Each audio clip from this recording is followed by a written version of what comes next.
fighters are being selected right now by our team, so we're going to head into the game and take a look as we have BitterSweet start off on attack and 1nfamy kicking it off on defense. Yeah, and it will be a fireplace mining room defense to start things off, and that's not usually what we see on this first round of Kafe, but to each their own. Maybe they have a very specific strategy they want to execute on this floor, which would be interesting to see. Vandal waiting to put up that mirror window inside the train room, so it's not going to be an all-5 off-site sort of defense, obviously, but, you know, that would have been nifty. They did bring the castle, which kind of led to like, okay, they might be doing that. Yeah. But no, they are going to forego that option of going a 5-man offsite. And that mirror window and what you see opening up there, that I think was easily with the smoke shotgun, opening up the red stairs wall. And basically that's just going to allow them to say, okay, come down red stairs. We know you're going to open up the top floor, push down from there.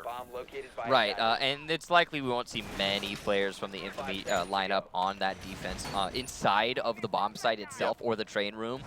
This is probably going to be very heavily pressured onto... Oh, I like what they're doing here. Valkyrie camera on the wall, but castle barricade to follow up the broken reinforcement. So despite the rubble from the broken reinforcement and the knowledge that that reinforcement was broken, the attackers might just chalk that up to, oh, they were putting down a castle barricade there. Ooh, and that is like a good Val cam. That's one actually tucked inside of the wreath of the Christmas room up there. It might not be able to see anything, but it will definitely be able to mark.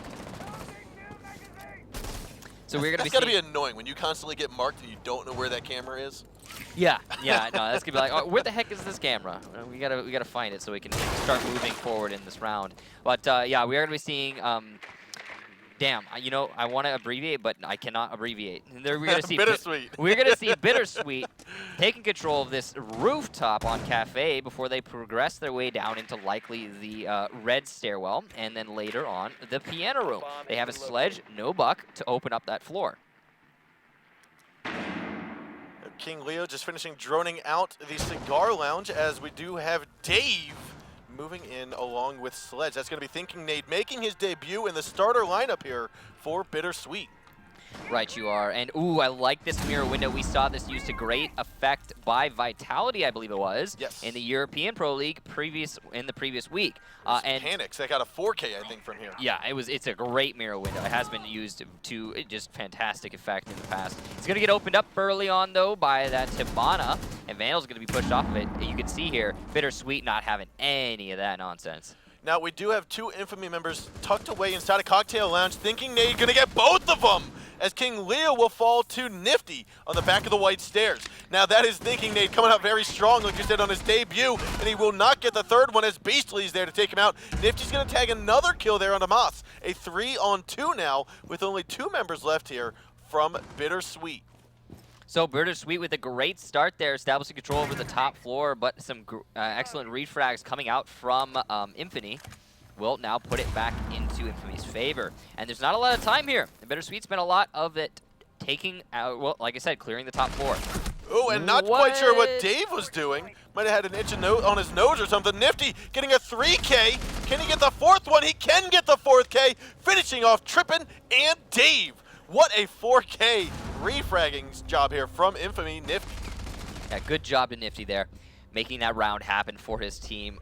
Although you could argue, you could easily argue that was due to a bit of an oversight there by Dave. Maybe his game lagged? It was either that or he just had an itch on his nose or a fly landed on his keyboard. He did not. He clearly did not have his hand on his mouse in that instance. Something was going on there. Either maybe he was frozen for a tad or he was just doing something else in real life. Whatever the case be, because of that oversight, his team did lose the round, as after the oversight, we saw Nifty pick up 2 frags. It's little things like that that good teams will capitalize on, right? And Nifty will capitalize on. Yeah, yeah.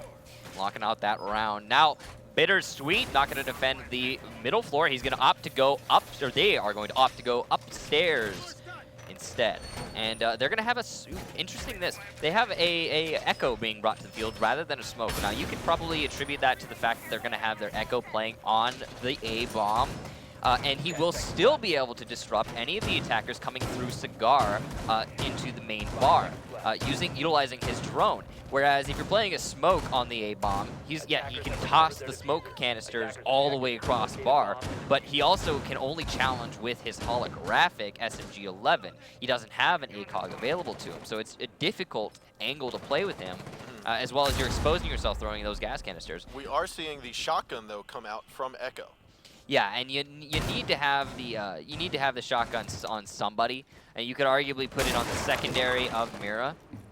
And that will mean, like you're probably trying to reference there, it will mean that there is not an ACOG for the Echo to play on the A-bomb site. So he's not going to be there. Now, looking at the attacking lineup, we've got IQ coming out of the woodwork to try to spot those Valkyrie cameras, which are not going to be existing, but they will be able to spot the yokai. And you have Beastly, who's playing on Capita, which we typically don't see too much of. So, yeah, Nifty here is denying the run out, and you can see Infamy with a really great, I like this setup here, repelling on these A windows. Easily going to start us off with a nade onto King Leo. And there's not a lot that the BitterSweet lineup can really do to stop this. The runouts are all covered. Infamy's got complete control over A. They just need to lay down this cover and repel on it and get the defuse. And easily moves in very quickly. He's actually gotten into sight, not going to see or be seen just yet. He does see Moss, and he tries to whip out the hammer like he's Thor, but he cannot throw it in this game, and so Moss will come out on top, finishing off easily. Beastly will fall by Dave, and unfortunately, this is very quickly falling apart from Infamy as Vandal is then downed for the count by Moss. You've got Nifty and Biologics, last two alive. Nifty's going to be repelled here on the east windows, and unfortunately, like I said, this is not going here in favor of Infamy. Yeah, now Infamy's got 2 players left to go. One still repelling on those A east windows, and then Biologics in the white hallway, white stairs now moved into the white hallway. He's gonna get the flank of Trippin, pick him off the board, and now a 2-on-3, but still in the favor of the defenders. Certainly, Echo's alive. He can use that drone to apply some disruption here. Oh, Biologics not gonna get that kill on Dave. Dave sweeping around, grabbing both onto Biologics and Nifty. Now Bio saw and heard the shots from Dave. I don't think he should have pushed it in that sense. I think he should have just kept the soft angle, kept the 90 degrees, and waited for Echo to go, and he didn't wait. I think he was thinking to himself, all right, you know what I need to do? I need to frag out because we are at the deficit here, and my teammate needs to get in and plant the diffuser. But unfortunately, not the right decision in that circumstance. But, you know, he's not a psychic, you know. He can't tell these things. So we will have a 1-1 situation here as Infamy goes back onto defense. I like what Infamy was trying to do there with that attack, though. We have to pay homage to the fact that they were attacking abnormally. Yep. And when it comes to Kafe, every time we don't see a red stairwell, cigar room, piano take on this top floor, I just, you know, I'm incredibly happy. It warms your heart, doesn't it? It does. It unfortunately did not work for Infamy.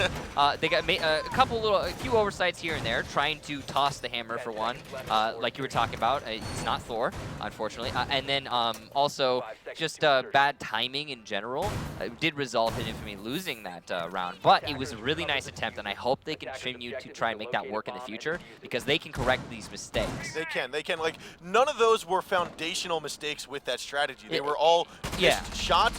Thinking nade, going to get a couple bullets tagged towards him here from Nifty. Missed shots are just bad timing in general, and Correct. timing can sometimes even be chalked up to just bad luck. Yep. Now, it will be, like you said, a little bit of HP off of the BitterSweet lineup. Infamy still on the full H pizzle-pazzle, but it's still going to be, you know, kind of a predictable round moving forward here. BitterSweet seeming to want to go for one of those red stairs cigar takes that we were talking about earlier. He's going to be doing this one step at a time. Open up that drop down, establish that the red stairs themselves are clear, then push on into the piano red stairs, and then try to pick off the defenders one by one, starting with Freezer usually. Now, what I would like to see is, depending on how they are actually going to focus their way in through piano, they're obviously going to use one of Hibana's charges to open up a crawl through or maybe a crouch through hole into piano. I'd like to see a crawl through hole. The reason I want to see a crawl through hole, they use the second mirror charge, or the second Hibana charge to open up the mirror window. The last one I want to see thrown in through the top here of this skylight to get rid of all the ADSs.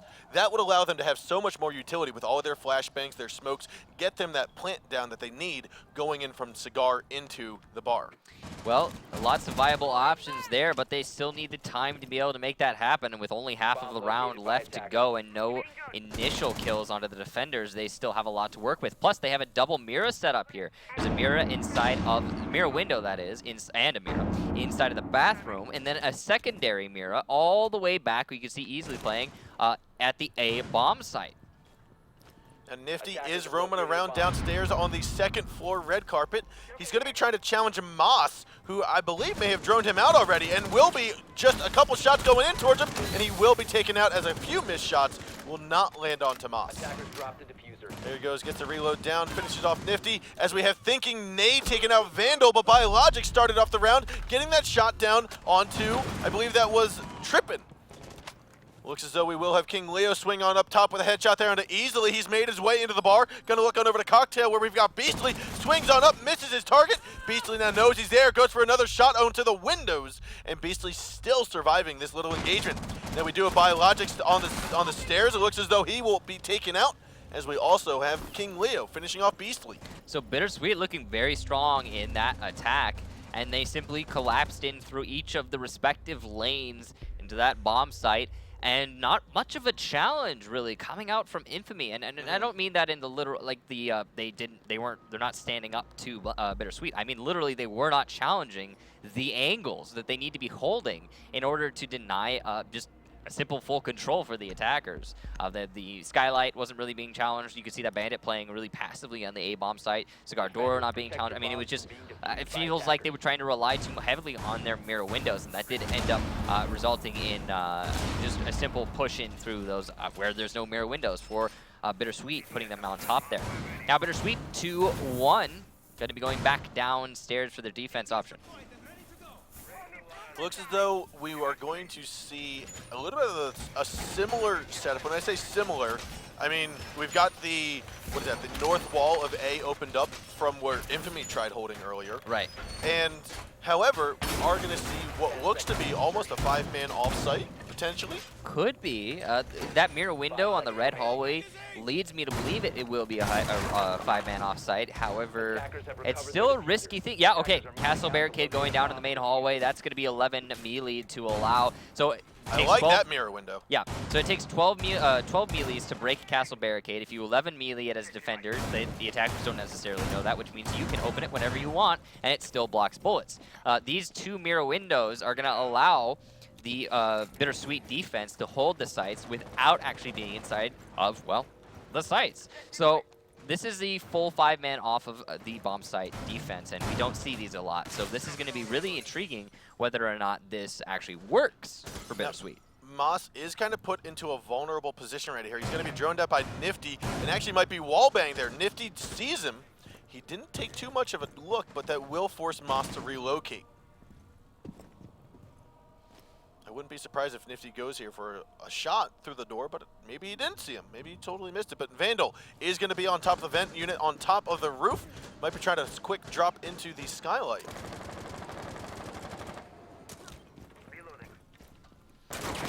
And you can see here that the attackers in that 1nfamy lineup are trying to pressure onto the open area. But there is a lot, because if you take control of open area, then that effectively nullifies the A defense for BitterSweet. Then they don't have any way to stop you from progressing in through Red Hall and then planting right after. So that's going to be the main focus of 1nfamy right Tripping and Easily going to come right here, and it looks as though Tripping will come out on top from a couple missed shots by Easily. Unfortunately, that is not going to fare well here for 1nfamy. Beastly going to try to swoop in from the red stairs as he goes in. Vandal as well is already over here. Looks like they're going to collapse on the Castle and Bandit.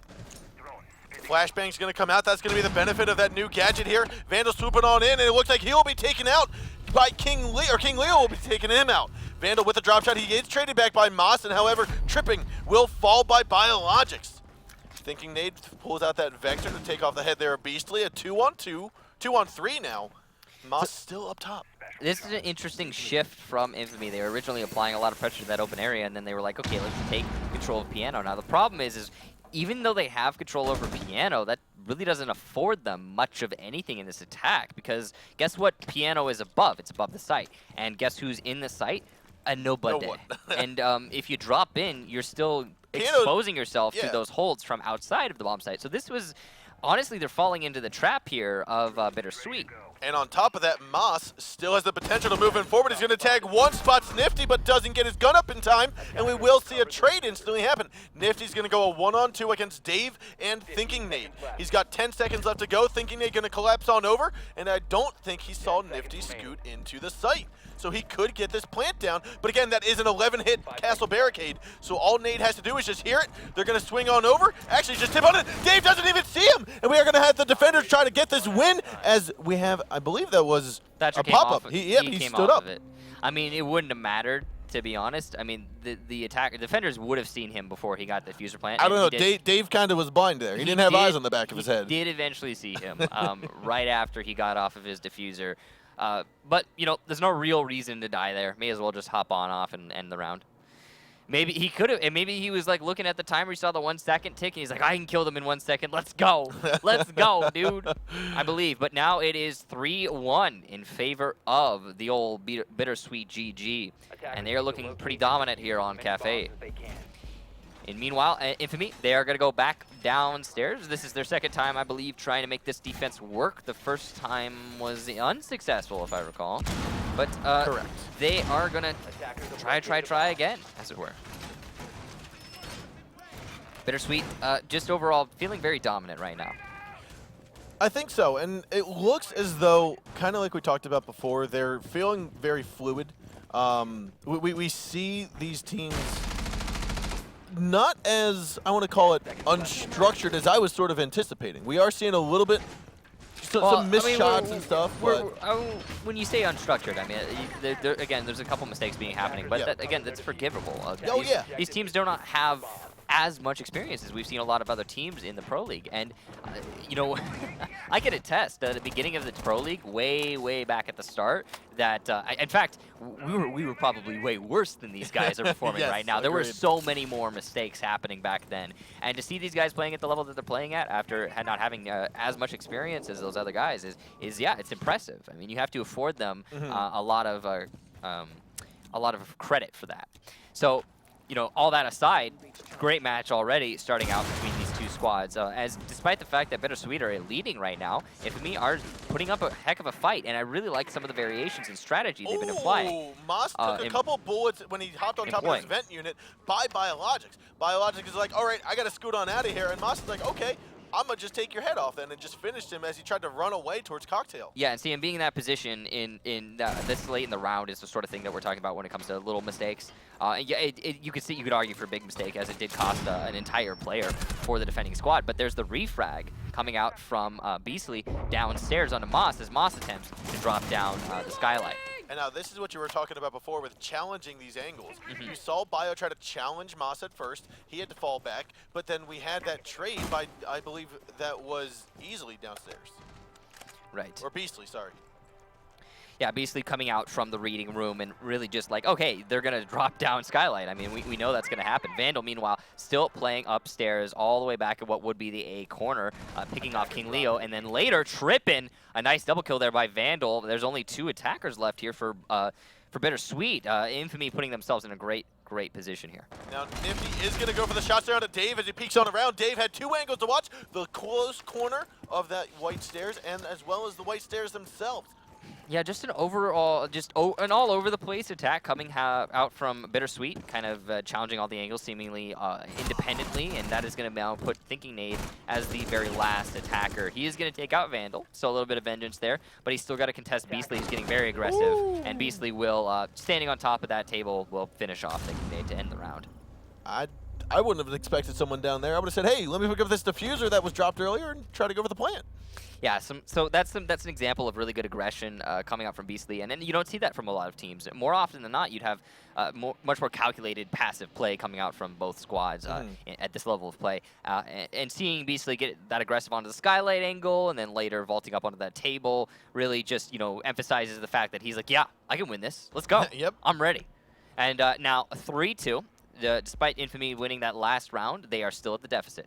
Attackers need to locate and defuse as many bombs as So they again, can. this pick was BitterSweet GG's map. Peace out. So they seem to be quite capable on this map. Obviously, they're here in the Pro League. This is one of the core maps of the league itself. Both of these teams have been displaying some really great stuff for Yes. us. I mean, Infamy, despite being at the deficit, losing this right now, they did show us some really cool A attack, interpretations, and I hope to see that again this round. Especially considering that, we're having now a mirror, I believe probably a double mirror going to be facing towards that piano. No. Ooh, I have never seen that before. No. So that mirror window is going to be placed facing towards the free. If you're doing that, hang on. I was about to ask that. Why do you castle barricade that? Right, no, but my question here is not why you castle barricade that, but if you're going to do that, then if you're going to put your mirror window there inside the bathroom, then why are you putting the other mirror window inside a freezer? Why Fallback? not? Why, yeah, I get the fallback, but you don't have to fall. You can just play in the, you can just play in the bathroom. I mean, it's an interesting interpretation. I wonder if how that's going to play out for BitterSweet, and what the exact thought process is there, because obviously there's a reason they do it that way, and I'd love to, having never been able to play that exact angle like that, I can't really interpret what they've obviously practiced. So I'd love to see how that plays out for them. But here you have Infamy executing that same exact A take that they did previously. They're going to be covering those runouts from the doorway and the stairs window. And then they're also going to be playing probably 1 or 2 players, it looks like 3 right now, onto the A windows itself. Now this mirror window inside the bathroom is going to give them a lot of control onto, well, the far north side of A, but that's not always the road traveled by the attackers. Now we are going to see both fire arrows going out. That's going to fortify or allow Beastly to potentially repel in here. What we really need to see here is somebody actually repel in and get the defuse point. There it is. Yeah, but that's not the guy holding the diffuser, and the fire arrows have all since expired. So now it's going to be just as dangerous for the diffuser to actually come inside. Now it looks as though Tripping going to try to challenge this onto the sledge. Beastly will fall. That was actually diffuser. I think he got picked off outside. Biologics will pick off Tripping, who was the one that repelled on inside. King Vandal. And Moss just going down by Vandal.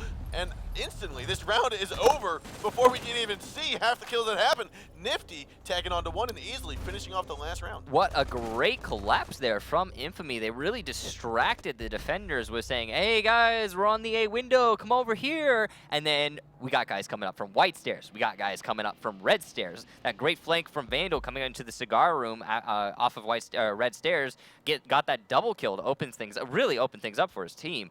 And that was just a really nice collapse, well timed this time. I mean, we saw previous round where Infamy tried to execute that same way. It was really just came down to timing being bad, them losing that round. And this time it wasn't. It was perfect. It was on the dot. So Infamy showing that other executions on Kafe really do work if done properly.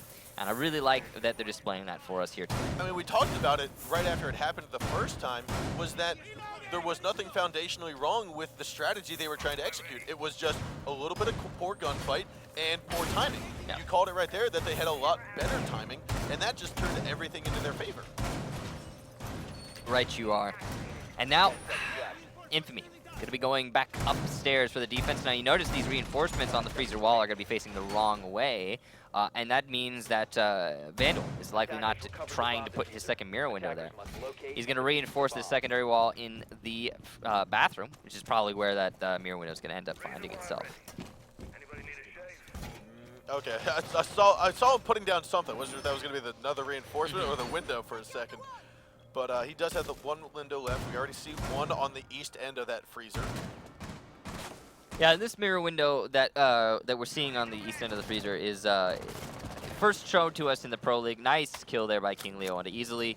That's going to be the smoke. Wow, the smoke off the board. That is huge for the attackers. That is so much time that will not be wasted by the defending team not having all 3 of those gas canisters. Anyway, talking about that mirror window, it was first showed to us in the Pro League by, I believe it was Team Vitality, this season anyway. And it has since then grown to be like a bit of a staple for a lot of teams, seeming to be just a very efficient mirror window. I mean, one of the main positions on this particular defense is where you see Beastly playing on that bandit right now, on the A-bomb itself. From that position, you can hold so much of this floor, almost half of it. Then when you couple that with the East Freezer mirror window, you can hold almost 90% of the floor. I mean, there's so much to work with. You know, the only thing that's really not visible to you is piano itself, unless the wall is open, and then also the top of red stairs. So complete control, really, from the A-bomb. for Beastly using that mirror window. Now we do have Nifty still on his white stairs where he's been such a vital role, but right now we've actually gotten Dave who's inside of the piano room. There is a Valkyrie camera behind him. Ooh, a late mirror window. I love this. They put it up very late, and that's actually going to get destroyed there by the pellets from Hibana. So just got dangerous. destroyed. Oh my C4 gosh. gets tossed on out. Unfortunately, that won't do too much damage to Dave.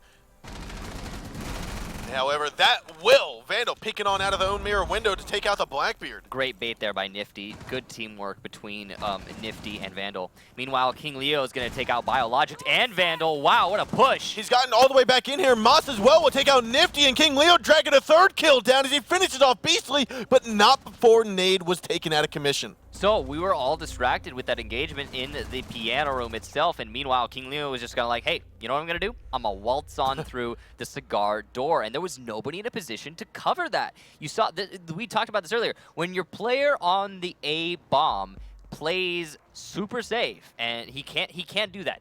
He cannot do it. When he plays super safe, though, that then means that if you don't have anyone in freezer holding the cigar door, there's nobody holding the cigar door. And King Leo saw that. He was like, okay, the bandit's just holding by the bomb itself. He's trying to utilize that mirror window. He's not covering all his bases, so I'm just going to kind of waltz on in. And you saw he got 2 kills before actually killing the guy challenging from the A bomb.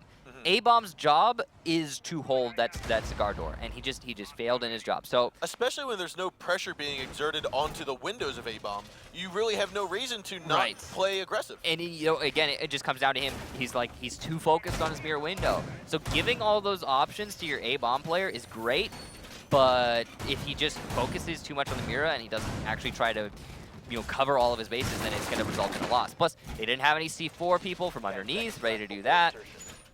There was nobody in the freezer. We normally see like a double mirror inside freezer sort of strat, which means that there's nobody challenging cigar door from freezer. I mean, it was just overall like nobody covering that base, and King Leo capitalizing on that. So now it is going to be a train room defense coming up from BitterSweet, and they are also on match point looking to lock out this Kafe. 1nfamy, meanwhile, are going to be going on to attack to keep their hopes and dreams alive. They've shown us some really cool stuff on this map so far today. Really like their executions onto the A-bomb site upstairs, but now they have to execute downstairs, and it's not the same thing necessarily. They're going to be starting us off with the old typical take control of roof, evaluate our options, move forward. Now, previously, I believe it was... no, that was in the opposite direction. I'm sorry, my thought was on the opposite teams. But they are going to be having to challenge a Jaeger who's going to be playing upstairs. And this is going to be match point, or map point, we'll say, for BitterSweet, as they are up by 1 round. First one to 5, unless it goes to overtime, in which case, it's first one to 6.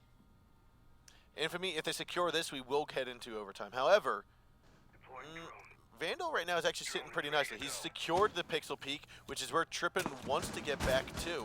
He is being droned out there by Nifty. If he goes back into that angle, he's going to lose the fight. Oh, Vandal has unestablished himself and is challenging actively onto that doorway to White Hallway. And that has caused Trippin to fall all the way off the angle, which is, fine because he's wasted plenty of time. We're already down to half a round. I mean, the tension is real here. Where has the time gone? Right. Now, you do have King Leo and Trippin, the 2 roamers top floor. They are holding back this push from 1nfamy. Vandal's going to try to push in from Cigar, or crouch his way into Bar. However, King Leo might have some cameras in place to help him with this push. Yeah, meanwhile, though, there is a lot of 1nfamy spread around the map. Ooh, these flashbangs are going to catch Leo off guard. He might get killed. King Leo is gone. Now, Vandal just needs to push in quickly. They're both blind. Oh, he's going to go for a little hipfire shot, and unfortunately, too much time has passed. No, it's not. Vandal's going to say, I tagged 1. Can he tag another? It's going to be Trippin trying to get the push. He tags 1 headshot there in the Vandal. Easily, he's going to get Dave down for the trade frag. It's a 4-on-3. Trippin's going to say, get back to site. You've got Nade and Moss there awaiting his arrival, and this is going to be BitterSweet trying to win this 3v4. So this 1nfamy push onto the open area really completely disabled the hold for BitterSweet. You could see there Beastly with a flank on a Moss is going to take out the player in reading room for the defending team. And now it's just a complete pick apart from 1nfamy. I really like the way they countered this strategy from BitterSweet. I love it too, and unfortunately though, I think that is Trippin, he will be countered out here by his own mirror window. Thinking he's going to tag one, tries to tag Nifty, but cannot do it. That's going to be a 1-for-1 trade. Trippin finally gets down that Blackbeard, but with Nifty and easily left alive, he's going to turn his back to Nifty coming in through the fireplace, and Nifty will tag that kill, and that is now going into overtime. 4-4 now here for 1nfamy against BitterSweet. Love the strategy coming out from 1nfamy there. I love the way that they picked apart that defense. They said, all right, you know what they're doing? They're not defending open area enough. We could simply come in through open area. And by the way, if you're confused about what open area is, that's the gigantic red hall that spans across 2 floors with that nice open, top, roof sort of thing going on there, or ceiling sort of thing going on there. But anyway, they took control over open area. And then as soon as they had control over open area, they got the flank on for the reading room players, and they disabled the wheel room defense by taking care of that mirror window that was facing towards Red Hall. Because, I mean, how do you deal with the mirror window? If you can't confront it head on, you come from behind. And they did just that. A great take there by 1nfamy, I believe it was, to completely lock out that round and put this onto overtime. Now we are going to see BitterSweet go back upstairs, which I want to say is where they started before. Hey, BitterSweet's been having decent luck upstairs. However, the 1nfamy attack onto the A side of the building has been, well, okay, it's had success and failure, right? But I think that the mix-up that 1nfamy's been doing there is really throwing BitterSweet through a loop a little bit. So like it's causing them to. They aren't even questioning their strategy, and this is the funny part. Like, you could see them setting up to defend against a very typical cigar room attack here. But what 1nfamy has showed us time and time again that they're going to push onto the A bomb. So there's not a whole lot of adaptation coming out from BitterSweet, and that might actually play against them here, depending on how it is that you see 1nfamy choose to attack this. Wow, how did you? Oh, you tossed the Echo Drone. That is awesome. This is actually. I talked with Dave about this, and this is something new that his team identified as something that is very unique. Yeah, you don't see this ever. The Echo pulses can go a surprisingly long distance, and from there, I think Echo Drone can cover all of the default plant spots. There's nowhere really safe to plant, and nobody's going to expect your drone to be there. Nobody's going to be like, hey, I see his drone in the very predictable spot of being across the map. So, so that actually, if BitterSweet happened to play against a team where that attacks the B-bomb site, like every other team does, except for 1nfamy, that might actually help them. But again, 1nfamy are setting themselves up to take onto the A windows. Now this time, 1nfamy has not brought Capital. They have not brought IQ. Here we go. The rotation. This is smart. So this is looking like it's going to be more of a. We'll call it fragger rather than support type push that we're going to be witnessing from 1nfamy. Yeah, and that stands to reason with the way that these attacks usually go conduct themselves. You need to have that frag potential.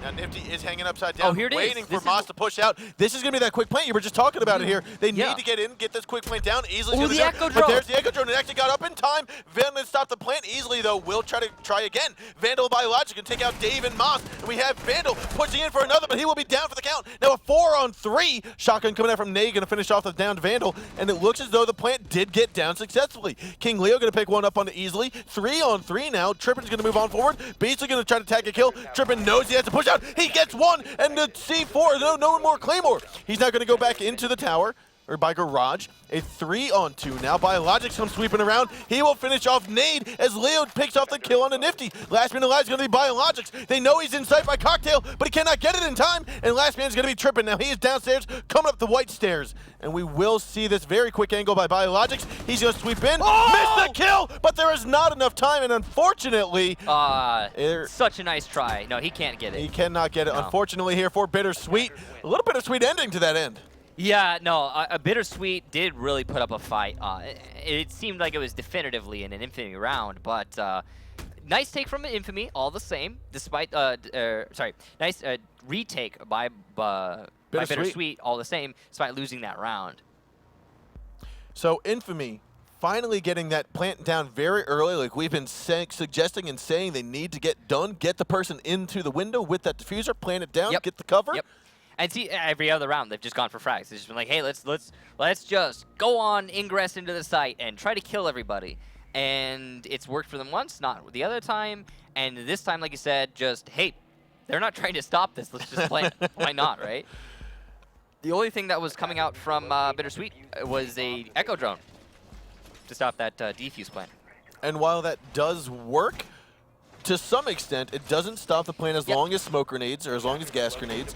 And after the third time, you can go ahead and get the plant in before the first Echo drone or the first, we'll call it the quote-unquote fourth disorientation recovers. See, what we want to be seeing coming out from BitterSweet on that defense is we really want to see a C4 from underneath. Just like a Pulse playing downstairs, a Valkyrie with a camera, anything. Just somebody with a C4 ready to stop that defuse plant. It should probably be Pulse. But and we're not seeing that now. Obviously, Infamy's covering that base. They're having somebody come up from the white stairs, even somebody coming up from the red stairs. They are going to be ready to try and deal with that roamer. But you can contend that. You can fight that. What you're doing right now is you're just letting BitterSweet take full control over the A bomb site. And by taking full control over the A bomb site, you inherently take full control over the majority of the top floor, apart from Freezer and Whitehall and Piano. So it's just so much lost. And not much there's not much counter coming up from BitterSweet is what I'm trying to say here. So we'll see how BitterSweet does on this attack. If they manage to successfully attack this, they will put it onto a 5-5, going to the 11th round, and we might see them adapt their upstairs defense or maybe just go downstairs. Now, I believe Infamy is going to go with a 4-1 off-site strategy here onto the mining room and fireplace. Makes sense. It's what we're used to seeing. One on the site, maybe even two on the site, but usually mostly focused on the top floor and the reading room for defense of this particular floor. Now, Nate's coming at this from a different way. He's coming up the half stairs, like this, working his way directly into the A site. Now, unfortunately, I believe we did just see easily spot him out. He might go back into it. He's going to actually get off of that mirror window now. Unfortunately for BS, they don't know that's the case just yet. So Dave's still taking this very cautiously. He's going to be looking now. There are a bunch of attacker defenders inside of that reading room. We know one of them's already been spotted. He's going to get into the engagement. They were thinking Nate as Nifty sweeps around, grabs one, but the trade comes instantly from Moss to take off Biologic's face in a 4-4 now. Moss has taken quite a bit of damage. He's down to about 30 health and still rearing to go, but Nifty, he's going to lick his wounds as he goes back downstairs into this reading room to stay, where Vandal's now relocated himself too. So BitterSweet have a lot of control over that open area and top floor, but other than that, not much to really speak of, and it doesn't afford them enough to get that plant down.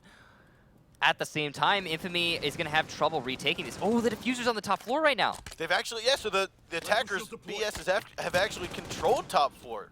So I'm thinking they might try to drop here into Easily Oh, bad timing there. But looking like we are going to spot Easily trying to work his way forward. His head is going to expose as Dave turns around. Easily will pick it off. Beastly also can take out Moss. Now last man alive is going to be King Leo in a 3-2-on-1. King Leo's going to swing on around, trying to go for Vandal. He's going to grab him as well. Easily in a 1-on-1. Again, this is going to be like a 30 health to about a 20 health. 25 seconds left to go. Diffuser going to be in the hands here of King Leo. Now hard left on King is going to be Easily with that SMG-11. And I don't think King Leo is going to spot it out. Oh no, he does! King Leo! He gets the clutch and keeps his team in the lead. We are going to go into the third and final overtime round, round number 11 in this map here between BitterSweet Esports, or sorry, BitterSweet GG and Infamy. What a clutch from King Leo. Amazingly well done. He definitely should have lost that round by any sort of. He should have lost that round. And King Leo just kind of stood up and said, "Nope." Nope. We're going to the 11th round. We're bringing it all the way here on Kafe. And now Infamy will be going on to attack yet again, but this time, and I think wisely, BitterSweet will opt to defend the fireplace instead of the top floor. And this is, again, I think this is the safe pick. They've been clearly countered by that 8 take, and they do not know exactly how to handle it. They're struggling a little bit with it, so going downstairs might be the way to fix that problem. Yeah, and BitterSweet has had quite a, we'll call it, good tactic down here. They go with the 5-man off-site. It worked previously because I believe it was Dave at the last second swung on into mining room, missed the initial plant, but then the person who was planting in that 2-on-1 actually lifted up. Yeah, again, it would have resulted in the same thing anyway. So why not just get off the diffuser plant and save your KD just a tiny bit? I mean, you could argue saving KD, but no, not really. I mean, there's no reason not to. You know, it really doesn't matter. You're gonna lose anyway. Anyway, now 5-5, and We already have half of the HP of Mira being taken out by one of his teammates, unfortunately, unless it was a Twitch drone. I mean, I didn't see what happened. I would expect the Twitch drone to die after maybe 2 hits, not 5. Yeah, usually you don't get all, the solid 50 off of a 3 armor. Although, if you're going to go for someone to shoot with your Twitch drone, always go for the 3 armors, because it's a flat 10 damage no matter who you're shooting. So if you can get rid of the most healthy operators of the defending team, that's fantastic. Every 10 HP on a 3 armor is much more valuable than a 10 HP on a 3 speed. So, BitterSweet going to be contending onto this piano room to start things off here, but it's likely we're going to see Trippin fall off that very, very quickly. He's just trying to delay as much as possible, but he will be taken out by Beastly. Some great repelling action coming on there to that top floor top floor bar piano sort of area. I believe it's the mini bar window he's on. You can see mini bar window. Thank you. And I thought it was actually, for a second, I thought it was going to be on the east windows by the white stairs. I thought he was able to receive. No, yeah, it was just Trippin being a little bit too slow on his rotation. Yep. Trying not to shoot his drone there easily. Ooh, I like this angle. So this is going to actually disable the Mira window that is being used to deny the A-bomb plant from above. So that's some great reading into it from 1nfamy to establish that angle early on. That's going to make it much, much harder for Thinking Nate. BitterSweet to utilize that window. Because I keep wanting to abbreviate. Now we are going to see again here, Thinking Nate rotating away. He's going to move over towards the red stairs. He's taken out a lot of the cams, so being in this particular location is not something that 1nfamy is going to be expecting. You can already see easily, not even double checking the red stairs. So Nate might be able to get the upper hand if he moves slowly and quietly enough up into Cigar. Yeah, this could be a really good flank, but this drone is likely to spot out Nate here. Nifty, meanwhile, all the way up into the open area, is going to catch the back end of this rotation hole, but Dave is conscious of his presence, I believe, based upon his play. Looks as though Mouse will take out Vandal. That's going to be the Ash off the board. Dave going to down each other. Dave and Nifty, unfortunately, if I were to say Dave, I'd say that's a win as he was able to finish off and down Nifty. But there's only King Leo left. Dave has been injured. So King Leo will have to try to get this win. Easily will be picked on off by Logic again with about 3 health. Is he's going to have to try to get this plant down, and he does. Nifty still not being picked up yet. You got Beastly and Bio. So Bio going to be right there, and he will pick off the head. Oh, no, that was Nifty. No, I'm sorry, no, that was Biologic. Got King Leo there, and unfortunately for BitterSweet. BitterSweet, yeah. They're going to be losing map numero uno on this Kafe, and it was, yeah, hard-fought victory. Thank you, game. Perfect words. And 1nfamy will come out on top. There it is. There's the sexy Blackbeard. I love it, Beastly. It's like, I got your number. Yeah, it was some great play from Beastly in that match, but there was also great play coming out from the rest of his team. Look at that score line. That's what happens when we get to the final round of any given map. Especially when it's 2 teams that are very evenly matched getting here to that 11th round. And it was clear as day. Let's take a look at some of the highlights for that last match and see what happened in the last match. Oh, there was the hammer. Ladies and gentlemen, Thor making his debut in the Pro League. I really like that call out, by the way. Thank you for that. I got you. And then this was the aggressive play on the defense from BitterSweet into the piano room. And that did cut off the fangs on that first attack for 1nfamy onto the A-bomb site, because, yes, it was an attack on the A-bomb site, but a lot of that attack really centered around distracting BitterSweet from the players coming up from those red stairs and the white stairs alike, and that collapse, that timing. So that Twitch drone shot there onto the Jaeger who tried to get Moss, and Moss ended up getting the kill. When that first happened, I thought the Twitch drone literally just shocked him to death. I was like, how did he get so low on health? Yeah, and just overall a really great match between these 2 squads. And you know what? I freaking love. This was one of the best matches. I feel like best matches we've had on Kafe in a long time. Yes. I love the variation, especially coming out from 1nfamy, but also from both of these squads on the basement, or not the basement, rather, the middle floor defense. I mean, just overall, love the way they're trying to interpret Kafe and break the meta, break us free of the this was that 1 versus 3 clutch from King Leo. what a great job he did here, picking off Beastly, then Vandal, and then the follow-up onto Easily. This should have gone in favor of the Smoke. He's holding a hard 90-degree angle. He's even got a wall right there. He's able to see King Leo move on over. Yeah, what an unfortunate turn of events for Easily there. The great pre-fire from King Leo managed to secure that 1 versus 3 clutch and kept BitterSweet in the match, but all the same, it was still in favor of 1nfamy. Yep, so 1nfamy walks out on top on map number 1. Our second map of the evening between these two teams is going to be on Oregon, and we're going to get underway in just a moment. But thinking about the variations that we've seen thus far on Kafe, which we've talked about we just love, because my first thing was, okay, it's just going to be standard, drop through red, push in through cigar, go into bar, get the win. But no, we saw a lot of variation, especially, like you said, from 1nfamy. I loved the variations on defense. I loved what we saw there. Can we see that kind of happen on Oregon? Is there, we'll say, the ability to have that kind of variation on Oregon? Right, and we'll find out as we're jumping right into Oregon. Ladies and gentlemen, not going to make you wait a second longer. 1nfamy will be starting things off on attack. BitterSweet on defense. Going to kitchen dining hall. You got to be trolling us. Is this No, I love it. Yes. This is the variation we're seeing. The variation. It's so thank you, BitterSweet. I love it. I love it. Now, one of the best things I love about it is that this is the first time we're seeing it this season. Right. We've seen Red Tower. We've seen, obviously, the basement and the top floor. This is going to bring it home for this map, and that we've seen all 4 bomb sites on this map.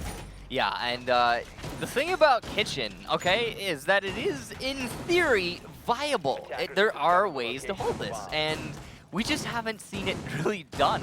No one's tried to do this yet. The first thing coming out is that BitterSweet's actually not reinforcing. They're actually opening up all the walls here by White Tower. So yeah, I've actually experimented with strategy on this particular floor a number of times, and yeah, if you reinforce that, especially those side walls to the hallway, you have no way to deny the plant before behind that fully solid wall that can't be opened up. You see that little wall next to the bomb in A? That's usually where you're going to see the defuse plant try to go down, and you have to open up the hallway wall and the main tower wall in order to deny that outright. You also need to keep control over these lockers where you see Thinking Nade playing right now. He's playing in the doorway of the lockers. That's going to allow them to deny the plant on the solid wall. This angle coming out from Vandal, though, it might be to the detriment entirely of BitterSweet's defense. He's actually going to give that up, it looks like, and you know what I love about this match so far? I mean, this is one of the most interesting matches we've had in the Pro League this whole season, and it's between two teams that played in the Challenger League in the previous season. And you know, seeing them, you know, obviously we have to talk about how they have less experience and there's still a lot for them to learn, but they're also teaching a lot of things at the same time. They're bringing that Challenger League mentality up into the Pro League, and it's really shining through for them here, I think, when they're going up against each other. I think one of the correlations we can make to this is when, just in the average day of a company, you have new workers come in, they bring that fresh new mentality, they bring a different way of thinking, a different way of looking at something, and they're saying, why not? Right. Why does this not work? And this is an angle that really should have been, I'm going to be honest, you need to put those double reinforcements onto that locker wall. I know that one of the core concepts of holding this floor is maintaining control over lockers, but you need to put all that pressure onto Thinking Nade in this situation and make it so he's the one who has to stay alive, who has to be able to maintain the control. And if he dies, then you lose. But when you're getting free picks like that off to 1nfamy, and you're just like waltzing into that hallway, yes, that's something you need to take care of. Either A, don't use that hallway, or B, reinforce that freaking wall. Now, like we said, we do see King Leo getting taken out of commission here. Thinking Nade's going to get droned, but he has his shield for protection at the moment.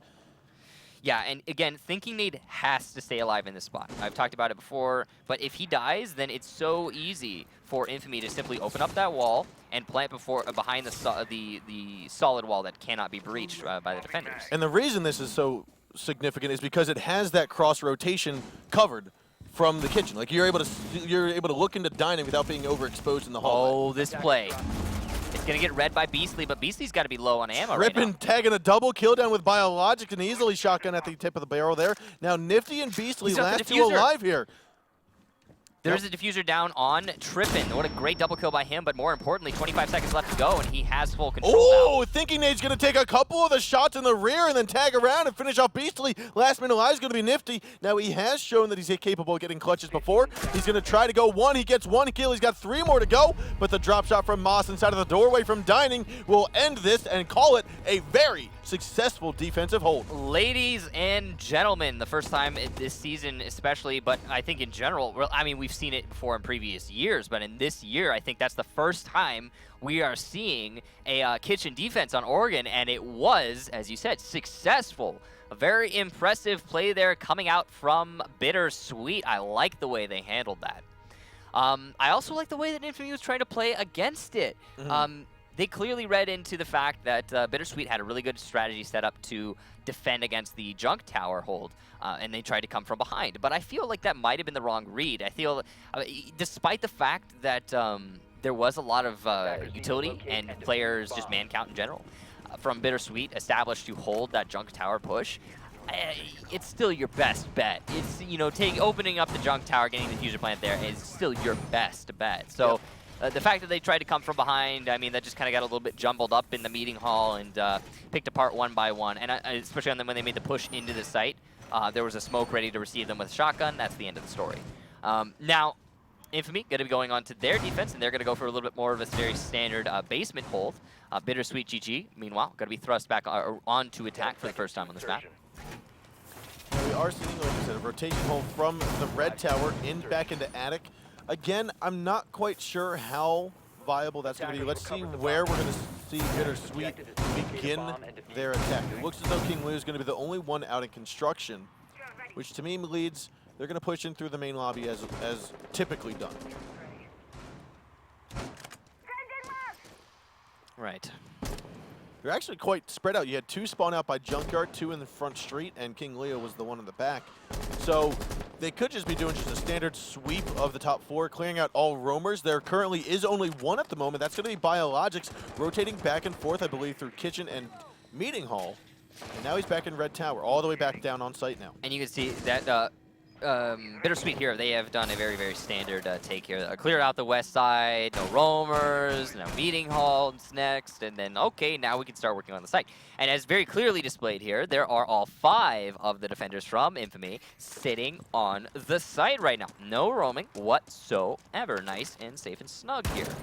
So what I feel like this is going to come down to is basically the gunfights, obviously, but smoke and echo. The combination between these two is what will win 1nfamy this defensive round. If not, I feel that we might be seeing this go into the hands of BitterSweet.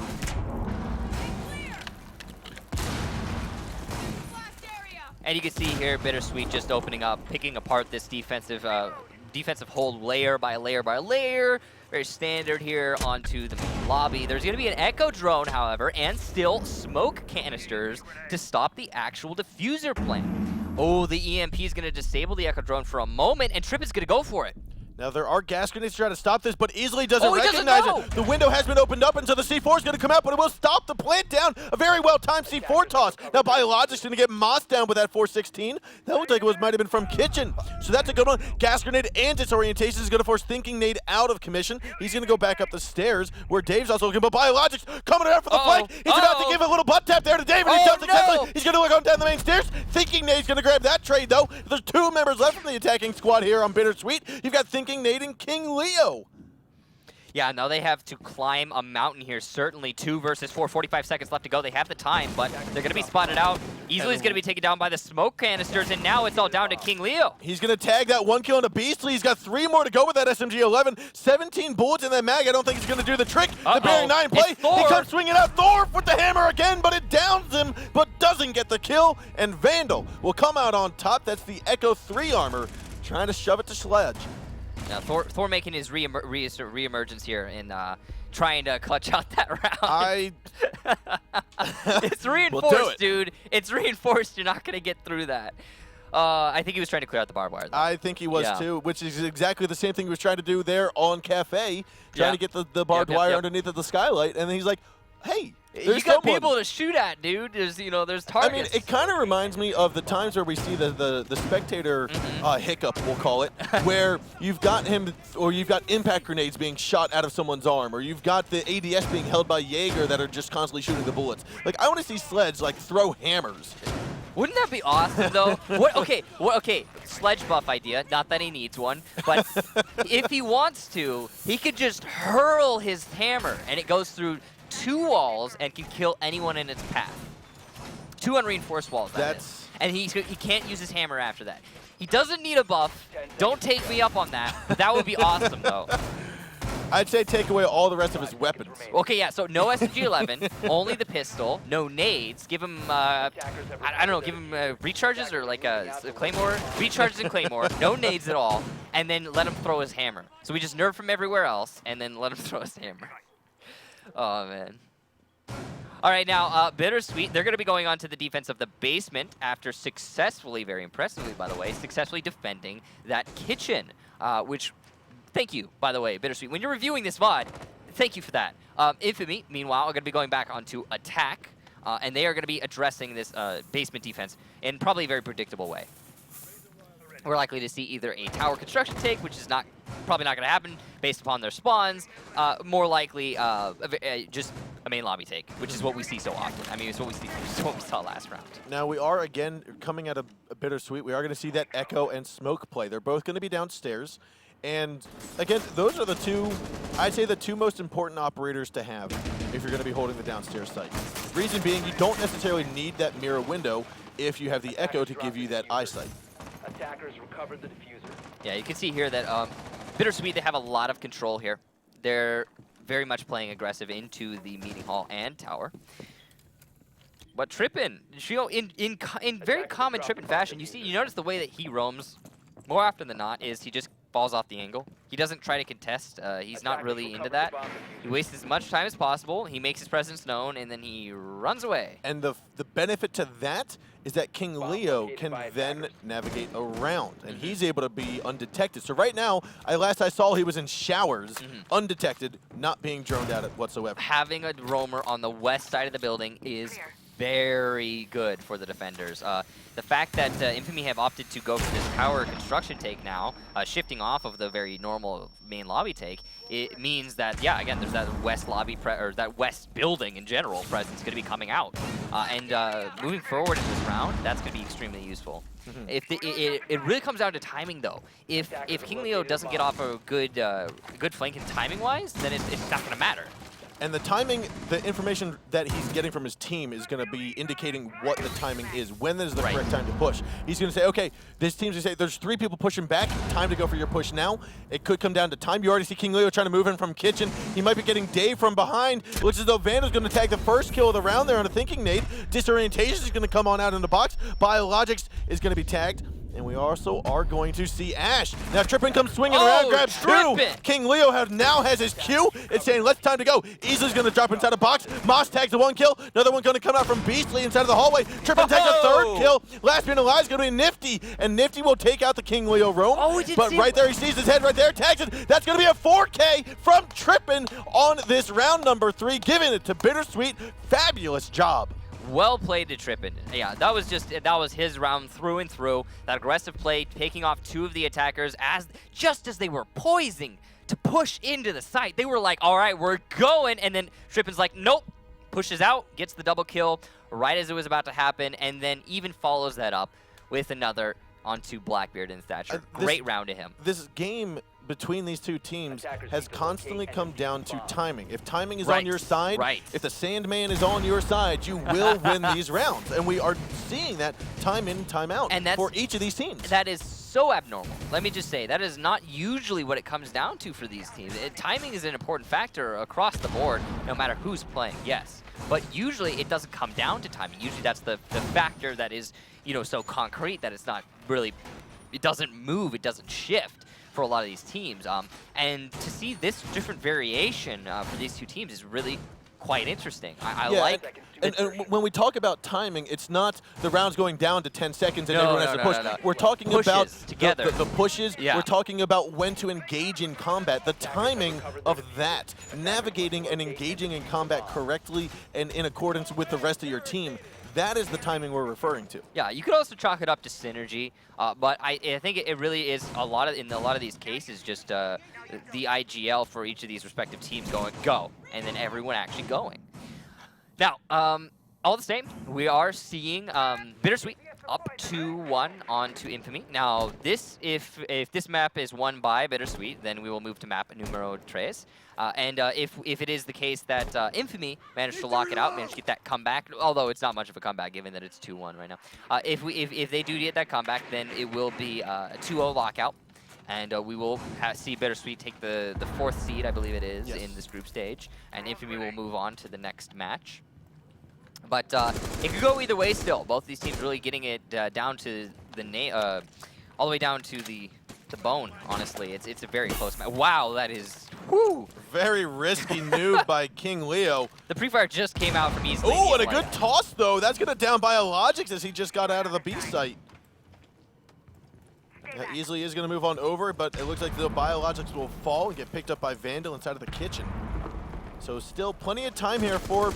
Wow. I was going to say plenty of time for him to move in, but he's just going to rush right in and grab Nifty down on the yellow stairs, the white stairs. Beastly going to take out Moss, and in return, Dave gets Beastly. Easily swings around with that shotgun kill, the headshot there into Leo. And now we also see him dragging the shots down under Trippin. Again, another kill here by Vandal. This is just kill after kill after kill. Vandal and the rest of BitterSweet doing a fabulous job. I'm sorry, the rest of Infamy doing a fabulous job as Dave is the last man standing. And looks like he's going to have quite the fight cooked out for him here. He could win this. I mean, we've seen harder clutches today have. alone, so... Ooh, he gets that little peek there onto him. The shield's going to save his life. He's going to walk on out of that with 60 health. Yeah, and still another shield. And he's got easily on low HP. All he really needs to do is play this... He's got 3 stuns. If he's going to blind out right side, push into the left. Uh-oh. This could actually be a Dave clutch here. He's going to look for he needs to flashbang those stairs. He just got spotted out by the Valcam. He's going to say, go for the push. The trade's going to come in. Vandal going to swing on up, and there's going to be the kill onto Dave. Round 4 going in the hands of Infamy. Read too much into that mirror window. He needed to engage one defender at a time, which in order to do that, he had to utilize his flashbangs, and unfortunately, he did not do that. So, all the same, it will be Infamy. Like you said, putting it back onto 2-2. That's a really good round there for them. Now, we've talked about this before, and we saw it even when Oregon was played previously today, where if you're attacking from the master bedroom closet and the armory, which is what BitterSweet was doing just now, if you're doing that attack, you have to disable either A, Big Kid Storm, or B, top of white stairs. If you do not do that, you waltz into a crossfire. End of story. You lose round. So, again, we're seeing an armory attack there, an armory master attack there, where you don't disable either of those two things. And no matter what, as long as there's one player in both of those spots, there's 2 players left on the defensive side, they're going to win that round. It was a nice try, though. It was a really nice try coming up for BitterSweet. But now they will be defending, and they're going to go upstairs. Look at this. Thinking Nade actually going to be in red tower, putting his mirror window facing the attic, to then face the hallway, to then face master bedroom. This is basically going throughout the entire top floor of north to south. Look at this mirror window, too. This is very heavily invested in holding tower. So this is really cool. I like what you're doing here, BitterSweet. Thank you again for this.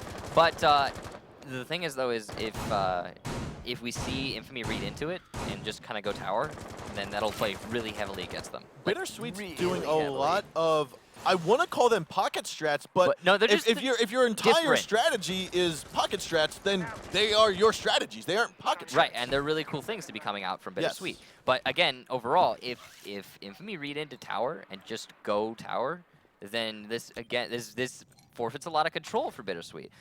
And actually, as I say that, I mean, it forfeits a lot of control and could, in theory, result in a kill for Infamy. However, the control is really superficial. It's over tower as a whole.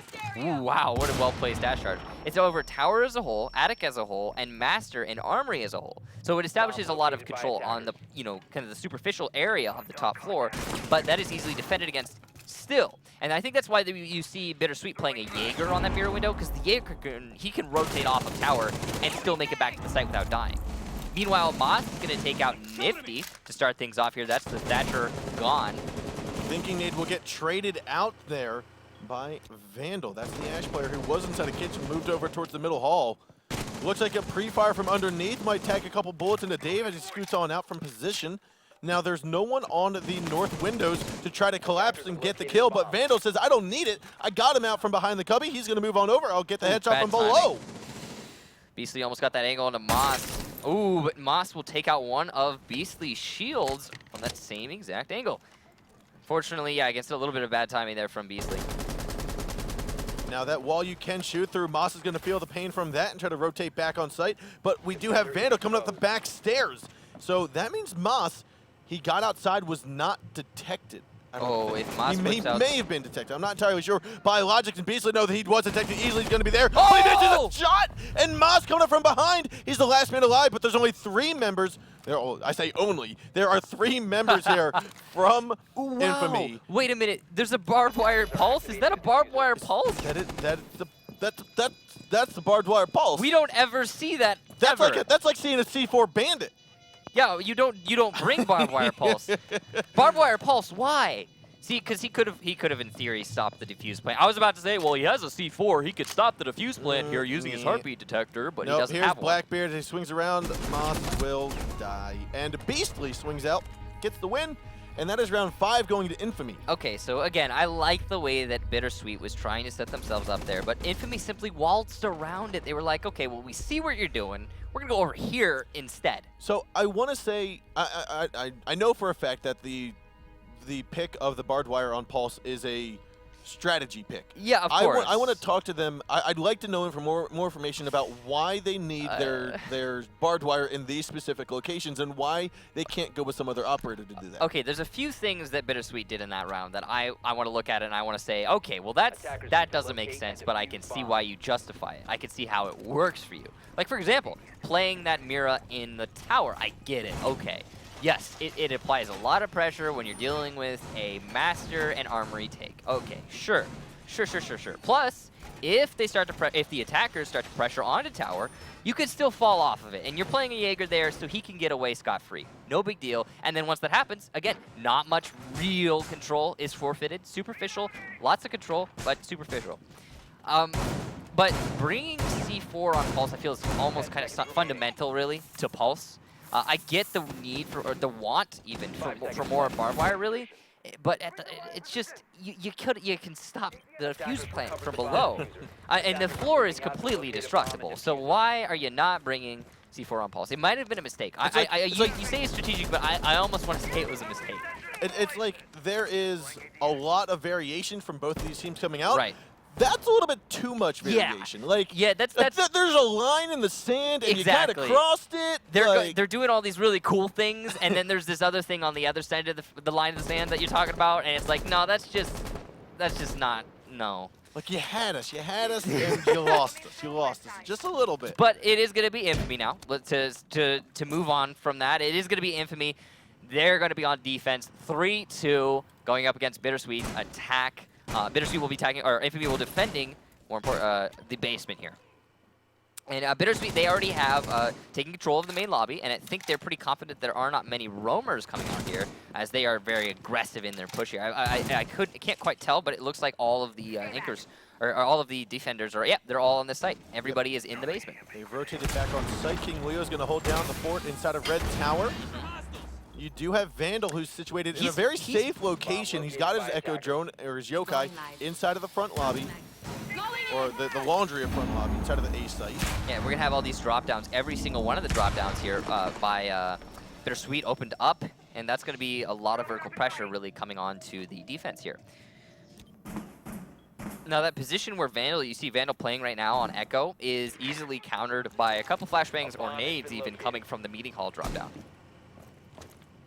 The meeting hall hallway drop down, to be very specific. I mean, technically there's still a Thatcher, and knowing that they have brought an Echo, a lot of times you'll see a team that brings a Thatcher, wait for that Thatcher. That's unfortunate. Dave just peeking off that angle at the wrong moment. Probably just trying to, re-establish the angle after throwing all those flash grenades. But just, yeah, unfortunate timing there for him. So Beastly's positioning right there is that's going to call out who's inside a meeting hall. Now, this Thatcher grenade is going to be perfectly timed for this Hibana to try to get on down and get this plant without the use of that Echo Drone. You can see they've disabled the Echo Drone. They've disabled the Yokai. The plant's going to go down. Gas grenade is going to come out. No, that's C4 wow, what coming a fake out. gets rid of it right away. Gas grenade finally comes up, but it looks like he'll go for the plant. Through the smoke. He's going to try. Yeah, he will fight. He will eat about 60% of his health with that. The smoke canisters will kill you before you can get the diffuser plant in Pro League rules. In ranked, not necessarily, but in Pro League rules it will. I think that might have been a bit of a team kill. But oh, what are you doing, Ash? There it is. They're actually going to try to pick him up, and that's going to be a dead Trippin. But the shots coming out from King Leo will finish off Vandal. Another trade with a shotgun from Easily. You've got King Leo trying to come in from behind. He's going to tag another one. He's going to move in quickly. Tags a third. Getting tagged over. He gets the fourth kill there by King Leo. He's going to get the shots down, and that is BitterSweet coming on back to make this 3-3. One mag from an SMG-11. King Leo styling on them fools. What a good take. Was that a 4-kill, 1 mag SMG-11? It might have been 4 kill. I saw 3 kills. Could have been a 4 kill though. From I know he got 4 kills. I just don't know if he reloaded before he get. Yeah, that was a 3-kill 1 mag. I don't know if it was a 4-kill 1 mag. No, I don't think it was a 4. I think he did get a 4 kill. Yes. I'm pretty sure. So all in all, just really well played by King Leo. King Leo stepping up for his team in this match. Just tremendous play for him. That looked like it was going to be going in the favor of the defenders. And then, hey, look at that. There's a King Leo behind us. Everybody panic. There's a King Leo. That has been King Leo's role almost every single time. I mean, previously, when they wanted to push onto this bottom site, you had 2 spawn junkyard, 2 spawn street. King Leo was the one that spawned inside of construction, just giving a pressure from behind, giving pressure from Red Tower. Yeah, and I like the collapse there. Let's talk about this for a second. I like the collapse from 1nfamy there on that take. So they clearly established complete control over every part of the map that wasn't the basement itself. And then they're like, okay, open up drops, do blah, blah, blah, blah, blah. We're going to do a lobby take, boring, boring, boring. And then all of a sudden, hey, we're going to drop 2 people in the hallway drop, and then just have them collapse all the way into the mirror windows. I got one word for you again, timing. Timing? Yeah, it's great timing. It's great timing coming out from both of these squads. I really love to see this. Obviously, just a complete slugfest between the 2 of them. 3-3 now as this match continues on. King Leo gonna tuck himself here. He heard the repel from Easily. He's confident right now. He's looking for the shots and he grabs it. That confidence is key. And that is gonna be one victory that he will walk away from. Reloading, cover me. Yeah, now King Leo, after being so aggressive inside the tower, he's gonna be like, hey guys, I'm over here, and then he's gonna run away, waste as much time as possible while still keeping himself alive. That's how you should play as a roamer. If you can't get the frag, you're gonna lose some HP. That's fine. That's fine. Just back on off. Now, last time it was Trippin that tried to bait out all of the and drones, it worked. bait out, and King Leo tried to come in through. Now, King Leo wasn't successful. I think we had Nifty, Nifty took him out, I believe. But now it seems they've swapped roles. Trippin is going to be that hard roam, as King Leo is going to be the one that gets the attention and falls back to site. You can see him doing that just there, going back into the main staircase after getting rid of the drone. You still have Trippin, who's inside a kitchen hallway by the back stairs, still undetected. Yeah, and having that presence all the way over on the other end of the map is, again, moving into the later ends of the round, really going to help the defenders quite a lot. You can see 1nfamy coming into the meeting hall now, and yeah, they have that control, but look, Trippin has just taken out Vandal through the rotation hole to kitchen, and this is what I'm talking about. You have to clear up that west side of the building. It takes 30 seconds, guys, just do it. But unfortunately, 1nfamy will not commit to that, and because of that now, BitterSweet are on a 4 versus 3 situation as Beastly takes out Thinking Nade. So Beastly, I believe, was pushing down the back stairs. Yeah, he's pushing down backstairs. Biologic's holding onto the diffuser will do the same thing. He moves a little bit closer. They got to get rid of that mirror window, but it's been electrified, and therefore, he's going to tuck himself quickly into box. One gas grenade has already been used. Another headshot coming out of Beastly. Wonderful placement there. Now the Yokai drone will disorient Biologics. We're going to see him try to get rid of some of that barbed wire. So you can see here 1nfamy trying to make that comeback happen with these great play from Beastly. Already get that double kill on the board. And there's still the potential to make this push, but unfortunately you're going to see Beastly downed. And Nifty bait with the refrag. Now we are going to have Biologics trying to move his way in here. Trippin still coming around from below, or from above. He's going to tag the one kill there to Nifty, and it looks like Dave and Moss tag the last couple. Dave getting that Bearing 9 kill. And this, again, is going to be BitterSweet clutching out the final round. Whole round there, the whole reason that BitterSweet won that round was because the west side of the building was not cleared by 1nfamy.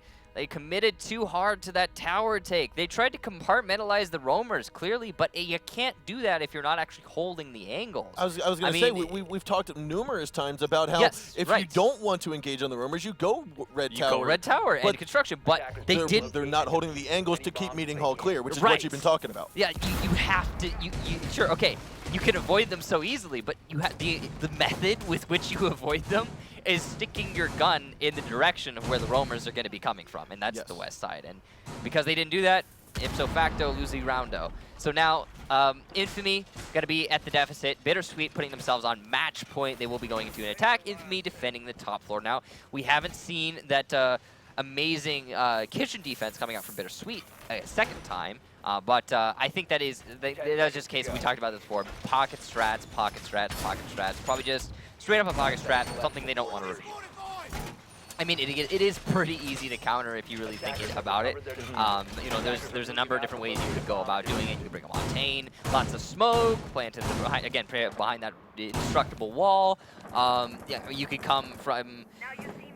You can come from just like exclusively the top floor, just try to clear that out, start opening up from above, the same way that you would do it in the opposite direction if you're attacking a top floor defense. I mean, there's a lot of choices there for the attackers. Uh-oh, if Moss goes to repel, we're going to see him push on out. He's going to grab one, sneaks right back in without being detected, without being hit. Don't go for the window! Don't go for the window! Oh, he did it. Oh, he did got go for the window. away with it, too. I don't know how he did it. Dave's a little bit too slow to get that angle. The -1 speed does kind of hurt, so... Yeah, I mean, come on. You know, what are we going to make him a 3-speed with a shield on his face? That'd be terrible. Could you imagine?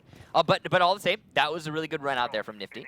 That's going to take Ash off the board, which might give us that overtime that I'm sure that 1nfamy want to get. 1nfamy, they are in the luxurious position of not having to win this map. If they lose here, we will go to map number 3. But of course, they would like to lock it out in 2-0. That would be optimal. That castle barricade on the main door from master bedroom into the middle dorms is something that we don't necessarily see too much of. And the reason being is that it basically fortifies, it basically forfeits the armory in master bedroom. Right. And now, on that note, it is an armory master bedroom take coming from BitterSweet, and they will be, for the most part, established on this take, just looking now to apply as much pressure as they can onto the site. They have somebody even repelling on the B bomb site windows. Actually, as I say that, King Leo will fall off of that. That's probably pretty smart. You don't need to be all the way on the other side of the map when your team is clearly pressuring onto A. Wow, this is, okay, I say on the other side of the map, and you... He's just going to be up in the chicken coop of the red tower, moving on over it now. Oh, I thought he was almost going to miss that for a second, fall all the way down. That would have been scary. But right now, what he's doing here is just basically trying to keep some of the rotation out of this kid's dorms. Trying to lay some pressure so that Biologics does not have free roam. You still have Castle inside of that bathroom corridor, the kitchen hallway, which he's looking to get around into classroom and go for a flank eventually. But again, I think that might be more of Mira's job with the C4 he could toss up underneath. Yeah, and now the dilemma here for BitterSweet is that they've got people on every single angle, which means their line is pretty thin. C4 is going to come out, not going to hit Dave. Unfortunately, Dave did hear the window breaking. And the plant looks like it might go down inside of the middle dorms here. Nade's going to tag the headshot there into Biologics. Push on going to come out, thinking Nade's going to grab both his own teammate as well as two other enemies. Now the plant did successfully get planted. So you got Beastly, easily gets taken out of commission, and Vandal. Beastly and Vandal going to be the last two alive. Nade trying to come on out of the middle dorms, or out of the kids' dorms, I'm sorry.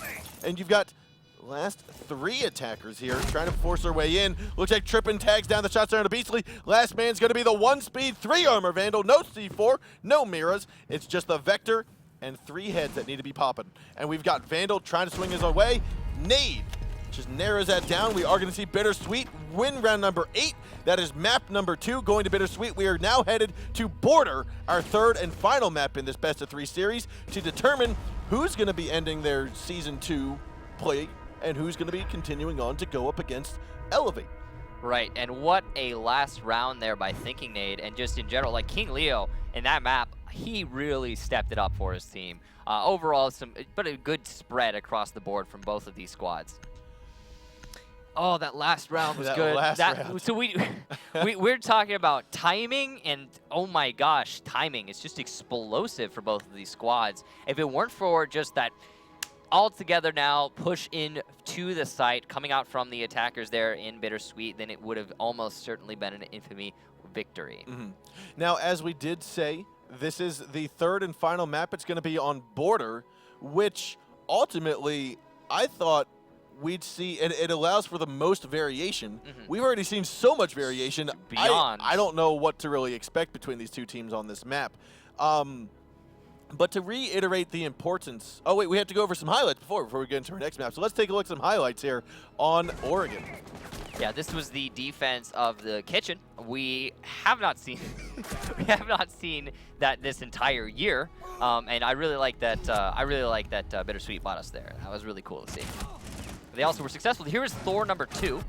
So this is why that you don't put your gadget key anywhere near any of your other super important keys, because you will hit it on accident from time to time, and it will get you killed. Even if you're trying to clear that barbed wire, then that's just a case of poor judgment. This was that 4K coming out from Trippin. Well played to him. Really well played. He was just on fire today. So was King Leo, too. Yes. Like, I mean, there was some really good individual play stepping up here for BitterSweet to win on Oregon. I think this is just a map that they really are comfortable on. Trippin and King Leo and their roam game with here it was. one always trying to basically bait out the drone, bait out the push from the attackers, and then the other stay, we'll call it, hidden away. I think that duo ultimately reminds me of the duo between Laxing and Skies. And I know, like, there's almost no duo out there between, like, that's like those two, but seeing King Leo and Trippin work together as much as they have today reminds me a little bit of that. I see a sparkle. I see a sparkle of it. Could be, but we are in a 1-1 situation now, and we will be having our third map of Border. Yes. Border is going to be, I think, overall, if we're going to pick a map that is good to have as your decider, it's going to be Border. I think so. mean, With it's these a two really teams. well-rounded map. It's got Yes. you've got so many options, so many things that you can do, and with these two teams that have been bringing us to these just stuff we don't see every day, let's say that. I really look forward to seeing what they had to show us on Border. Yes, and so as we say Border, yet again, we are going to be getting underway here with our third final map of this best-of-3 series between BitterSweet GG and 1nfamy. Now, we do have BitterSweet starting on attack, 1nfamy starting on defense, and for those of you that have just joined us or have recently joined us in the past map or so, we want to reiterate how important this series is. And I'm so happy that it's actually going to the third map because it is such a close matchup between these two.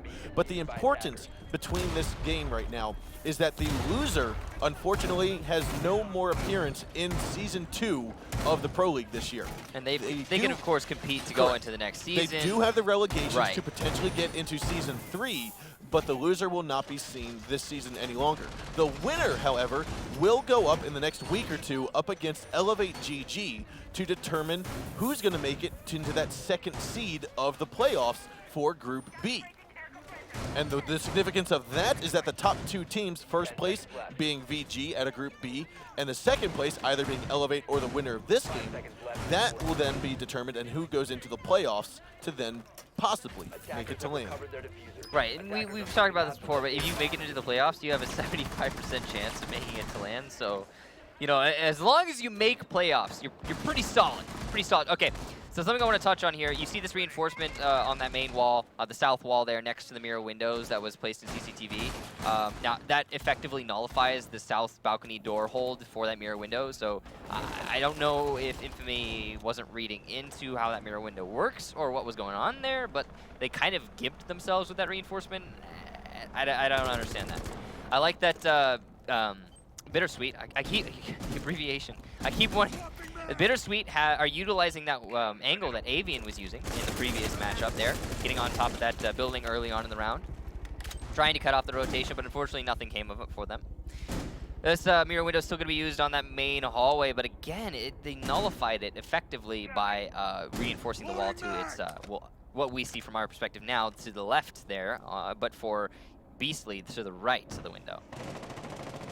And we still do have, I believe that was Beastly, the bandit, trying to hold down that corridor. And Dave, I felt Dave was actually exposing himself a little bit too much there, and Beastly was just a little bit too patient. Well, he's playing Blackbeard, so if the Bandit had peeked, yeah, he's got the peeker's advantage, but also, you know, shield face thing. You know, despite the fact that the south balcony is still accessible to the attackers, and arguably, we are going to be seeing them attack instead onto the offices, which is much more common.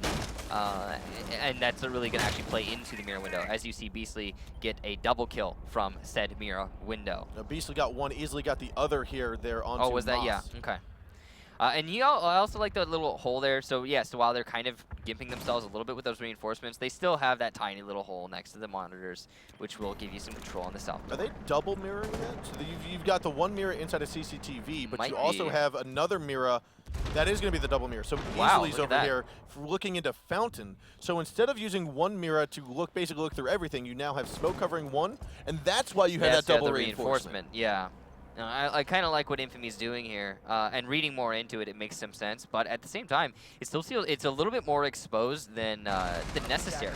However, it is working for them now, as Nifty has taken out Trippin, as Trippin attempts to crawl up that ladder, gets picked off by that window. And that is the exact reason, we'll actually get to it here in a moment. There's 25 Leo. seconds left to go, a 5-on-2. King Leo's going to try to swing his way into the offices as Dave jumps into the window. He's going to be tagged, I think, from underneath. No, it's going to be from Vando Biologics, all the way inside of lockers. Easily gets the last kill there into King Leo. But going back to, we saw that kill there on the ladder of the bus. That was a flawless round, 5-0.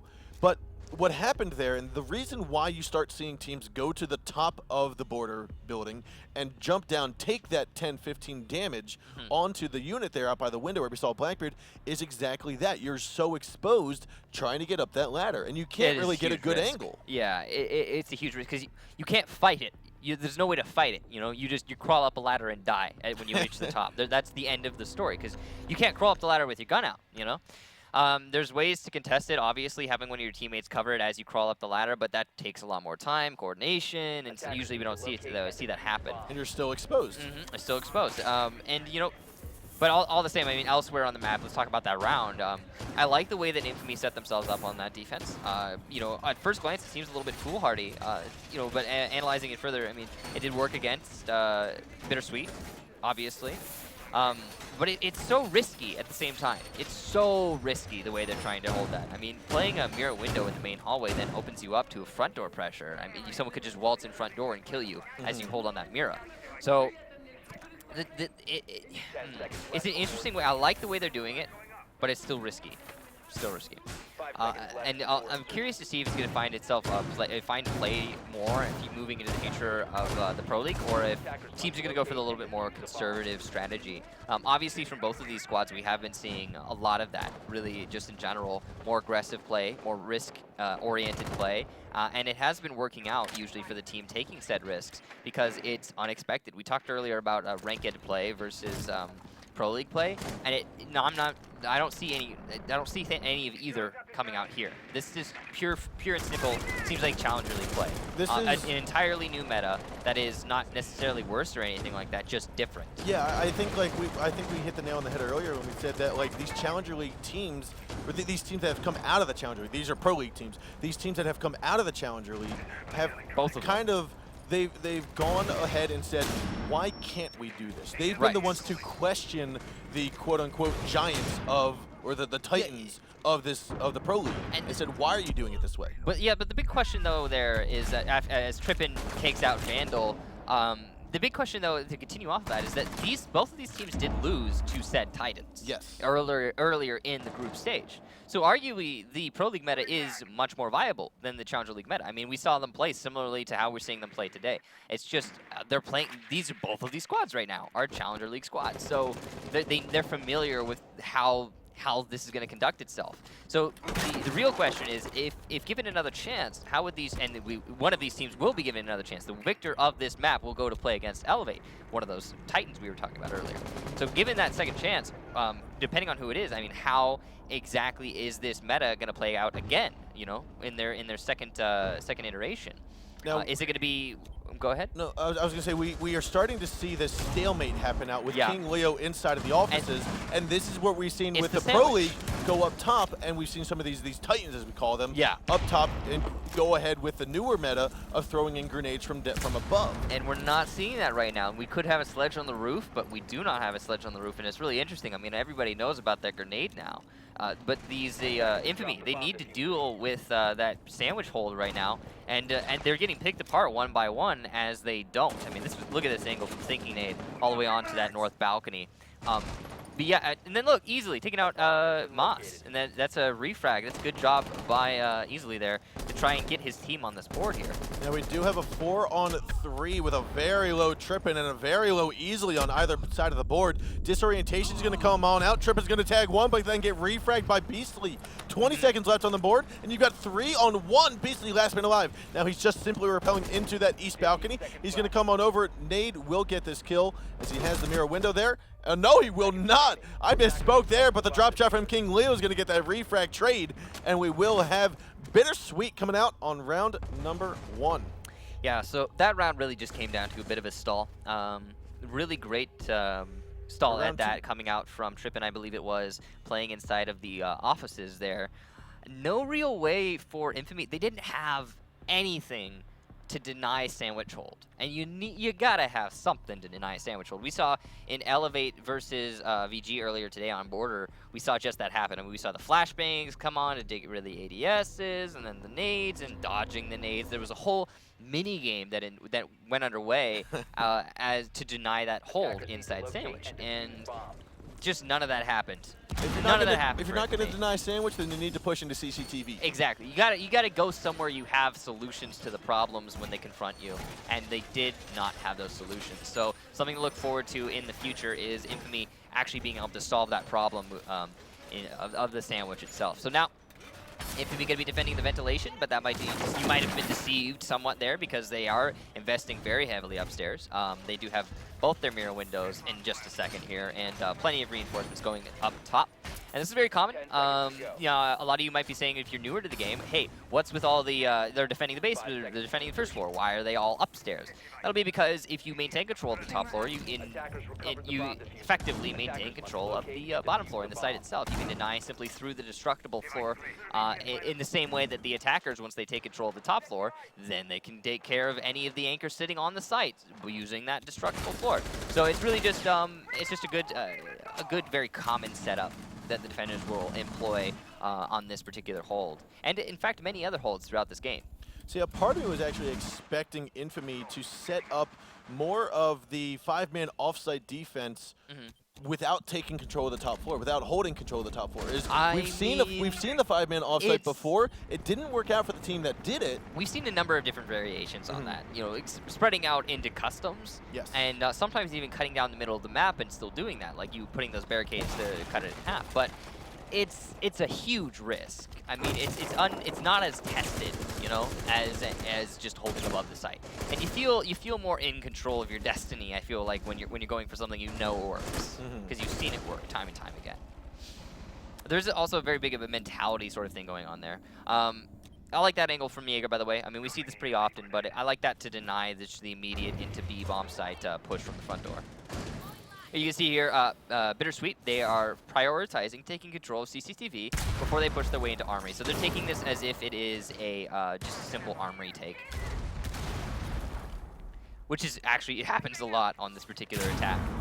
You can see Dave, he's opened up some holes, I believe, into the main. No, he's simply droning, actually. I was thinking that he was trying to play that main hallway, but you actually see Thinking Nade doing that right now. Biologics is going to get droned out. He's going to rotate over to the middle dorms or middle offices, but his rotation gets cut off.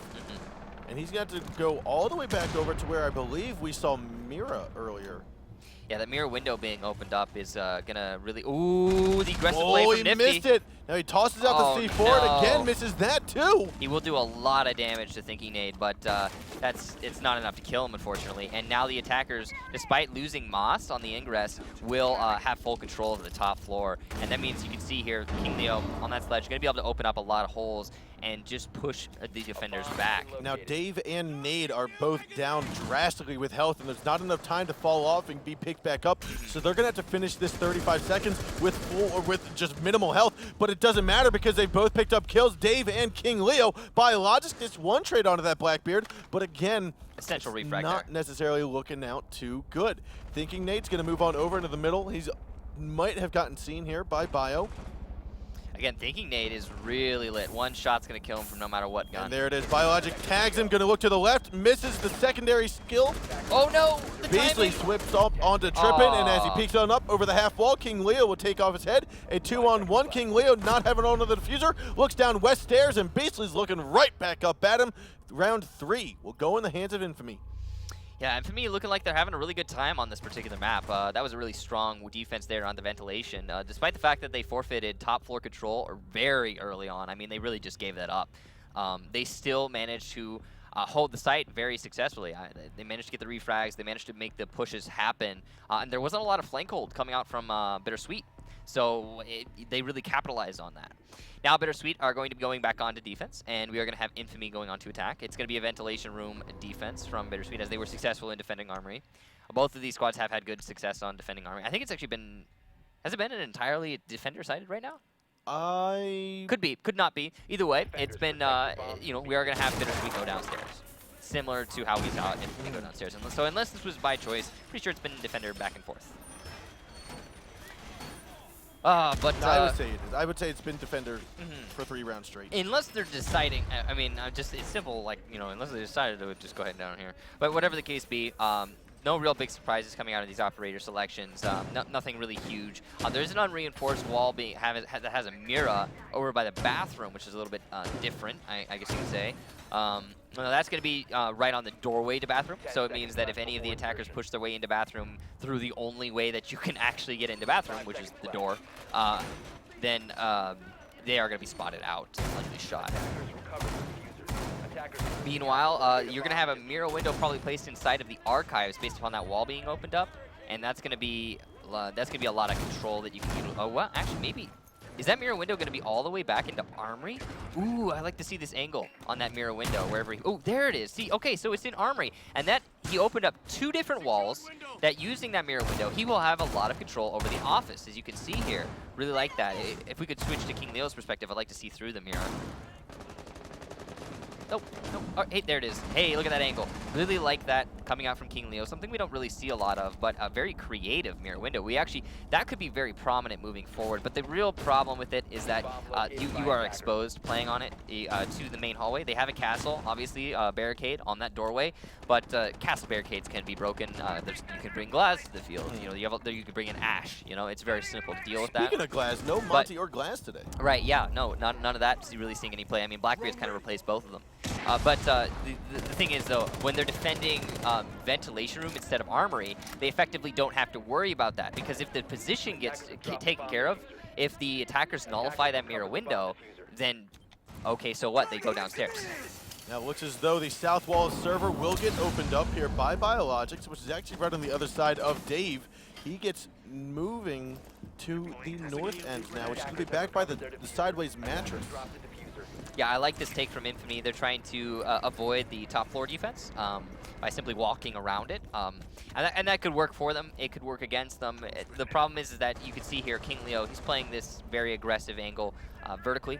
And Infamy's going to have to contest this directly. They're probably going to lose a couple people to it on the push. Now Dave is getting spotted out. He's going to stay on his yokai, though, because he's getting information for King Leo.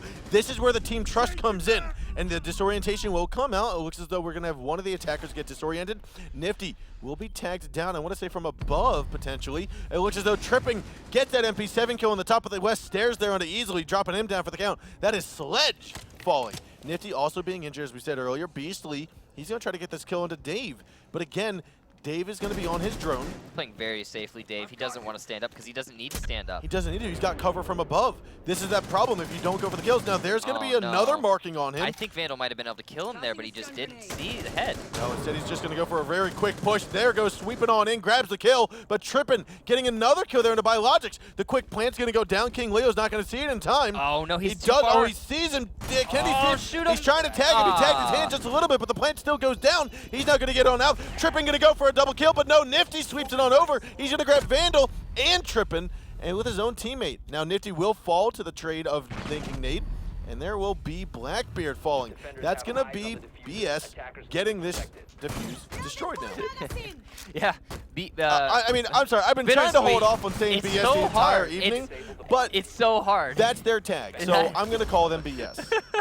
That's their. I've tried holding off on it. I've been stopping myself all night. I'm like, that's BS getting the round. Yeah, we've been holding it in. They did it though. That they did do it, and their little tag there is BS. So they kind of 2-2 though. It is going to be an even split as we have seen almost every match. I mean, okay, Oregon was a trade back and forth, and yes, we didn't see it overtime, but it was still a slugfest. So. These two teams are very clearly evenly matched. This is such a good match between these two squads. So let's talk about that. Let's talk about that round, okay? We saw very clearly what everybody knows. I don't even think I need to tell you that because the attackers didn't apply any pressure onto the top floor, it was a simple matter to get those frags on the ingress of the attack, and then once the initial attackers had been called, it just came down to the retake after the diffuser was planted. It really wasn't that complicated. Having the man advantage in that situation, it's simple as, right? But I feel like if we had 1nfamy maybe just clear out archives, just archives, it could have been a very successful attack. So let's head on over to the B site where we see Nifty right now, because right at the beginning of the round, he easily used 2 impact grenades to open up the floor. And these impact grenades, I don't remember seeing all the way. We've seen some shotgun holes here and there, but these seem to be very distinctly placed impact grenades to open up. Is this for C4s to come out later on, or? Yeah, you could say that. I mean, so there is a little indestructible floor there in the B bomb site. That's the only place that you can plant on this bomb site that is indestructible, I believe. And it could be that those impacts are just for like, yeah, let's make sure we have all of our bases covered. But you usually don't see the attackers plant there. It's happened a couple times. I believe Continuum have planted in that corner before. But it's more often than not you see the diffuse plant go on the soft floor. Yeah, here's this really nice setup we saw from 1nfamy previously, and we're seeing it yet again. Now the real question is, will BitterSweet be able to? Again, there that is. I'm trying to just. Will BitterSweet be able to pick apart this defense? Will they be able to figure out how to take care of that double mirror setup? Because the double mirror setup that we see 1nfamy employing here is really giving them a lot of control over pretty much the entire floor, if you really think about it. So they'd have to do something pretty incredible to make this work for them. But there is obviously a counter for this defense. It's just we don't know what it is yet. I mean, honestly, I'd say the counter would possibly be getting rid of the barbed wire inside of the south doorway that we just saw, and just proning or crouching your way below the hole in the side of the wall, and then going to challenge the Jaeger. What a shot from Thinking Nade. But I was gonna say the counter is not to vault through the west lobby or west balcony window. Trippin though, gonna get the refrag onto Biologics, and now BS have full control. Oh, God, there it is, over the CCTV. Now, like we said, typically when we've seen teams try to challenge a hard hold onto the CCTV, the attackers come out at the disadvantage. But this time, they've only lost their Ash. They've got their Blackbeard very well hurt, but they have taken control and taken out 2 of the 3-speed operators, the only 3-speed operators on the defensive side. Oh, Easley's gonna get taken out here by King Leo. King Leo, one of those players today that has really come into his own, really stepped up. I mean, we've seen great play from him before, but he is just dominating today. And now it's all down to Nifty and Vandal in a 2 versus 4, 30 seconds. Vandal will most likely fall there by the frag. No, he's going to duck him away inside. King Leo's going to swoop on in, grab another kill. Last minute alive is going to be Nifty. He swoops on in, and he's inside of the archives now. King Leo's going to get another kill. I think that's a 4K for King Leo today. Yeah, what a wonderful play there from King Leo. And then just overall, a great take from BitterSweet. You saw how well they managed to pick apart that defense coming up from Infamy, but I gotta be honest here. I feel like that was really just a bunch of mistakes by Infamy. BitterSweet played into the method that Infamy was, so they played into the trap, and they just won the engagements flat out, and that's all it was. It really should have been Infamy on top there, but unfortunately, they lost their fights, and that's it's simple as, you know. And now we're gonna be seeing BitterSweet walking away with the sweet lead, 3-2. Yeah, I feel like you said, there have been mistakes that we're seeing Infamy make. However, making the mistake is one thing, but if your opponents can capitalize on those mistakes, that's what's going to make the round go in their favor. Right. And now an armory defense coming out from BitterSweet. I believe it was BitterSweet who was playing the old armory, and Infamy was incapable of dealing with the sandwich in office on their take. I'm pretty sure that's what it was. So if we're going to be seeing something similar, yeah, it was Trippin who was playing a sandwich. And if he's able to play inside the sandwich again and stall out the Infamy attack onto the offices again for 2 whole minutes again, then we are going to see the same result. It looks as though, yes, he has gone back over into sandwich. So, we'll see here. Moss's first Valkyrie camera that we saw is going to spot that ladder crawl, which he actually got a successful kill on last time. Yeah, you could see that BitterSweet are playing a very much more standard defense strategy here, where they have a lot of pressure applied to CCTV, but only through the 1 mirror window, not the 2 that Infamy are bringing to the field. And then they're also playing aggressive into the offices, so they have all of their bases covered really on this whole floor. Now we are seeing Easily, this is nice, okay, Easily's going downstairs for not only roamer clearing, but also opening the floor underneath the anchors and potentially taking out some of the more predictable common anchors on the top floor. King Leo's going to be the one to contest this. If he sees the walls get opened up here by Easily, he's going to be on top of that. He did hear that shot, and he now is here. Yeah, Trippin's definitely telling Easily, hey, they're opening up underneath me. I need you to go ahead and kill this buck. He's going to peek on out and be is. taken out of commission here by King Leo. No. A good collapse and good communication, as you mentioned earlier. Trippin, however, will fall to Beastly. What was that, I wonder? It must have been just some aggressive play from Trippin. Unfortunate that he's going to opt to do that. Meanwhile, Nifty's going to take out King Leo, and it's already looking pretty bad for the defending team as Infamy come out on top here in these trades. I think we are going to see a 3-3 settle down after round 6. Ash is going to be popping on inside. That's Vandal. Vandal has been a very aggressive operator, a very aggressive player throughout these past attack rounds. Nice. Beastly also decapitating that headshot there on the thinking nade. Now the flashbangs have gone out. Vandal's going to move on over, go for the pre-fire there. Sees Dave, but cannot land the shot. Also the Hibanas do miss their target. He cannot vault in nor crawl in. So it's going to be a 2-on-2. Plants, or the diffuser will be in the hand of Nifty outside of the window. That's north window inside of Archives. Oh, just barely missed that shot, Dave, on a Nifty. You know, this round was almost definitively in the favor of Infamy, but then that Habana hole being misplaced actually gave BitterSweet another chance in this round. Now Moss is going to move on over towards that east stairs. He's going to go for the peak. Double down's going to happen, which means it's going to be Beastly and Moss. Now, here's where I would expect to see Fortoss to come out over top of the wall. Oh no, the Habana. Oh, he's going to crawl on through. That actually was successful. Toss goes on in, and boom, it goes! And that's going to be Moss securing that round. And that is now a 4-2 lead here for BitterSweet. What a great C4 from Moss, securing the Kobe onto the Black-and-a-Beard and locking out that round. Now, match point for BitterSweet. That was such just a hard turn. We've seen constant trade backs from on these rounds. Just you win this one, then the other guys win the other. I mean, it's just back and forth and back and forth. And now BitterSweet have finally managed to walk away with a very solid lead here. You know, you call Kobe on that, but I've had some people recently tell me that Kobe is washed up, he's retired, and now we need to go with LeBron. All right. So it's these millennials that are coming around, and I'm like, you can't change up the Kobe. It has to be Kobe. Listen, it's done, it's set, it's over. That's what I'm saying. I'm not trying to change it. Right, okay, good. I'm not trying We're to. on the same page There are teeny boppers in the world that are trying to change it to LeBron. Damn, dude, we're getting old. I'm 20 years old, guys. I'm getting old. I'm going back It's to happening. going back to watching my Bugs Bunny on Cartoon Network. You know, I never actually had a TV when I was younger, so I didn't get to do that. But that's okay. That's all beside the point, ladies and gentlemen. Here we are, match point, and Infamy. They are going to be defending the ventilation to keep their hopes and dreams alive. Meanwhile, BitterSweet on attack, going to go ahead and try to take this site. Now, I believe previously they were successful on this attack. If I recall correctly, I mean, you know what? Honestly, don't recall. But whatever the case be, they are going to be attacking seemingly from CCTV onto the A wall. Well, what would be the A wall if you're defending Armory, and then likely to take full control over the top floor before doing the very, very, very common take of, hey, now we have top-down control, and let's open up holes into the floor and kill all the anchors. And then we push into the side and get the diffuser plant. That's the exciting bit.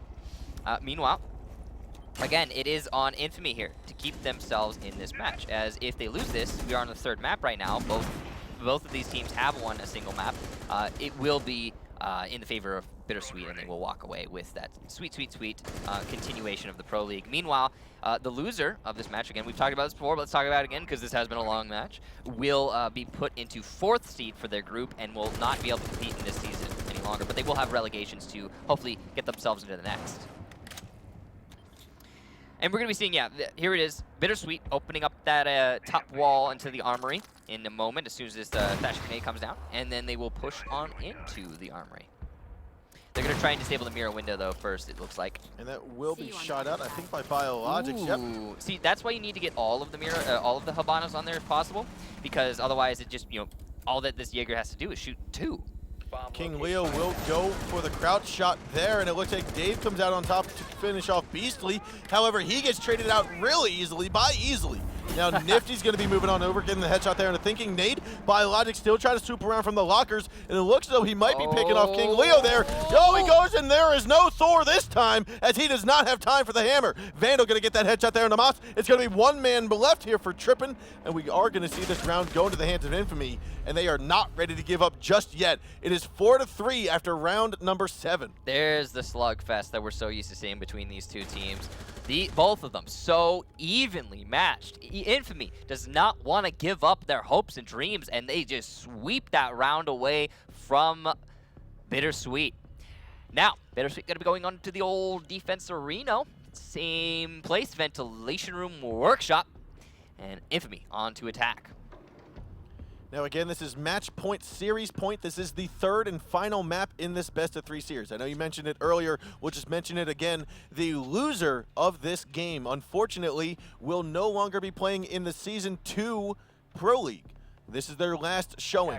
However, they do have the potential to come back through relegations and make their way into the Season 3 Pro League by fighting challengers 1 and 2 seeds from the Challenger League. Right. However, the winner of this game, the winner, whether that be BitterSweet or whether it be Infamy, will go up against Elevate GG, who lost earlier tonight against Vertical Gaming. Right, and that match will just be deciding seeding going into the playoffs, I believe. No, sorry. It won't be deciding seeding. That decides who goes to if playoffs. you get to go into the playoffs or not. So if you get a chance to go to LAN. But the winner of that match will be going into the playoffs and then have very high chances of going to the LAN itself. Now, still match point, no overtime yet. That means that Infamy still are climbing up a mountain here, going up against BitterSweet. And now BitterSweet are on defense. They can be, all they have to do is just be very cautious and wait patiently for this round to conclude itself, and they will likely come out on top. However, we have found, whether on attack or defense, it has favored, all of these rounds really have favored the team that gets more aggressive, tries to make them pushes happen. So if BitterSweet think to themselves, okay guys, let's just win this round, let's play it safe. If they get into that sort of mindset, then it's likely going to be a case of they're going to get locked out and picked apart one by one by Infamy, and Infamy will get that overtime. So we need to see BitterSweet continue on what they've been playing throughout the day and get, you know, that aggressive play out there to put themselves now in a 5-3. Now, the wall that Vandal just opened up is going to allow a clear line of sight into the hallway of offices. It's going to try to cut down some rotation. Can he see his head from there? I think we just saw Thinking Nate barely peek out around, but it was a just tight angle. You can see Thinking Nate's playing a nice little hole in the floor here, and that's going to see down into, I believe, the main hallway, the junction between front door and tellers.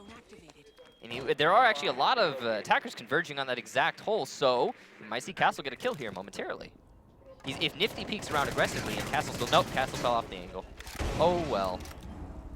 Now we do have just half the round left to go. Nate has rotated, like I said, off of that angle. He's now going to go above the A site and watch for the wall push, which has time and time again what we've seen some teams do to rush in. Yeah, Infamy has lost this same round before, and it's been entirely due to the fact that they didn't apply enough pressure to the top floor. All these holes that you see BitterSweet opening up right now really do result in them winning these rounds more often than not. So if we see the same thing come from Infamy, they don't try to challenge onto the top, then it's likely they're going to lose men early, maybe get the diffuser plant, but lose too many men early to the point at which the retake will come out from the defenders. Now Moss will fall to Vandal, try to frag his way inside of the site. Looks as though easily also gets that dome shot onto Dave.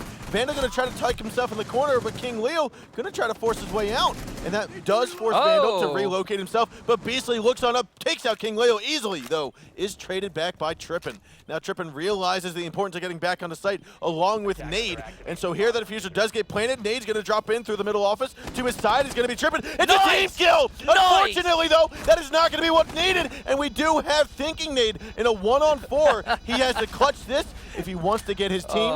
If not, we will head to overtime, and again, that unfortunately will be overtime. Yeah. Nice try by Thinking Nade to snap onto his teammate there. You could see his senses were tuned to 11. They were ready. He was ready to go. Hey, bro, what's your sensitivity on? 100%. Let's go. Let's go. I'm gonna get them snaps. But now we are gonna be going into overtime. We're gonna have BitterSweet. They will start on defense. That's going to be, by the way, randomly generated who goes defense, who goes attack in overtime. But they will be getting a defense. Infamy, meanwhile, will get the attack. Oh, man. I mean, technically these games have been going defender-sided on the top floor. Yeah, for the most part. For the most part. On that note, when we're talking about just what's happening, that last attack round, so the way that Infamy was executing, it didn't look like it was going to go in their favor. It seemed like it was going to be definitely a BitterSweet defense win. In that, that's how the round played out last time that Infamy executed that attack. They didn't try to challenge on the top floor, but because Infamy disabled the anchors themselves, they picked the anchors off so easily, not losing a single player to the anchors. That gave them such an edge pushing into the site, such a man advantage that, again, as we talked about earlier, you have that man advantage going into your push, and it doesn't matter what happens. I mean, it's just going to be refrag after refrag after refrag, and mathematically you cannot lose.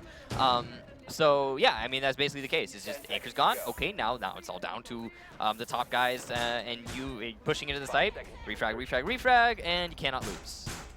Okay, so now BitterSweet defending the top floor, because obviously why would you go downstairs when you can defend upstairs?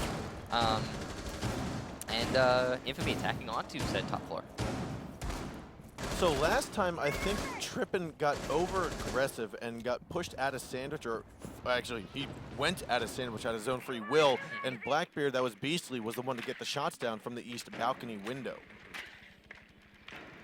Yeah, that Blackbeard playing on the rappel there was extremely devastating for the BitterSweet defense. And it was kind of unfortunate that they didn't win that round. I mean, the C4 was really just enough to lock that out.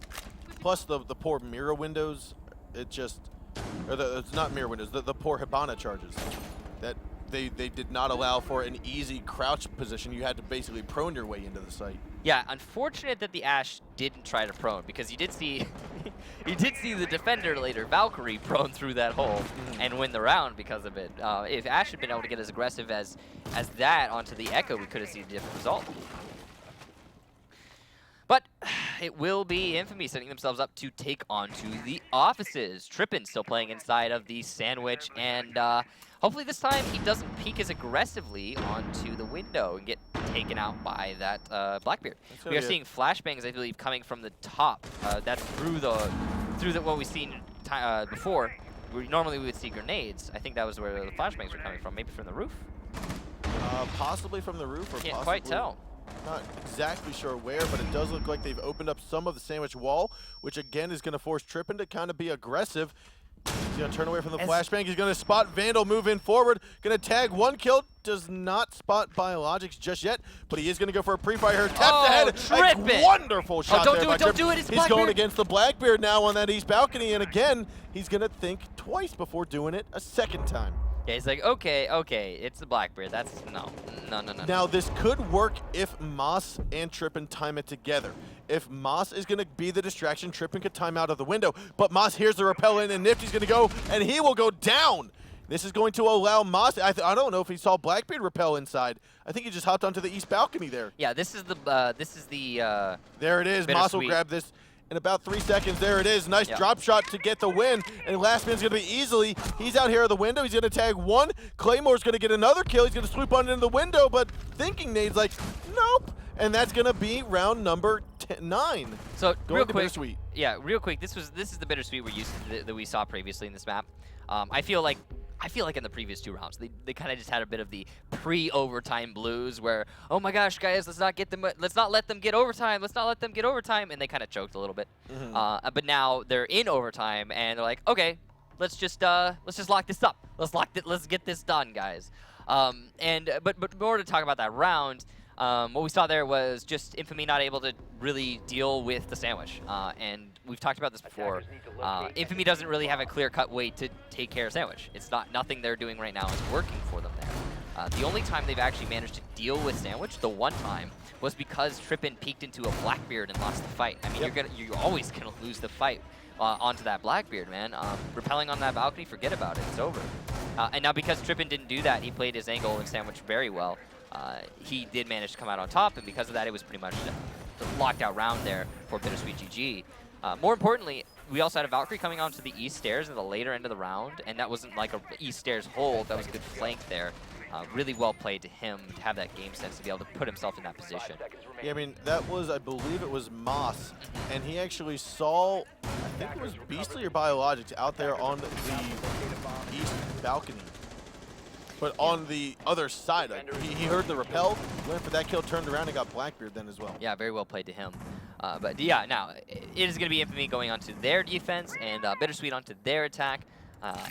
We'll see how it is BitterSweet choose to attack this particular floor. It looks like they're setting themselves up for CCTV, but we've seen some rotations in the past from them. They could go either which way. They have a lot of options here. It doesn't look like 1nfamy is as heavily stacked. I want to see where their mirror windows are placed right now, because I don't know if they're doing the double mirror window in the hallway. Yep, no, they still are doing that double mirror window. They're very invested in this particular setup. I like it. I like that, because you got to think about it like this. It's like that provides you control over, in theory, the entire floor. But I don't still feel like it's almost not necessary, and I feel like you can consolidate it just a little bit. Plus, the way that BitterSweet has been handling it, it's worked. It's worked against 1nfamy in the past.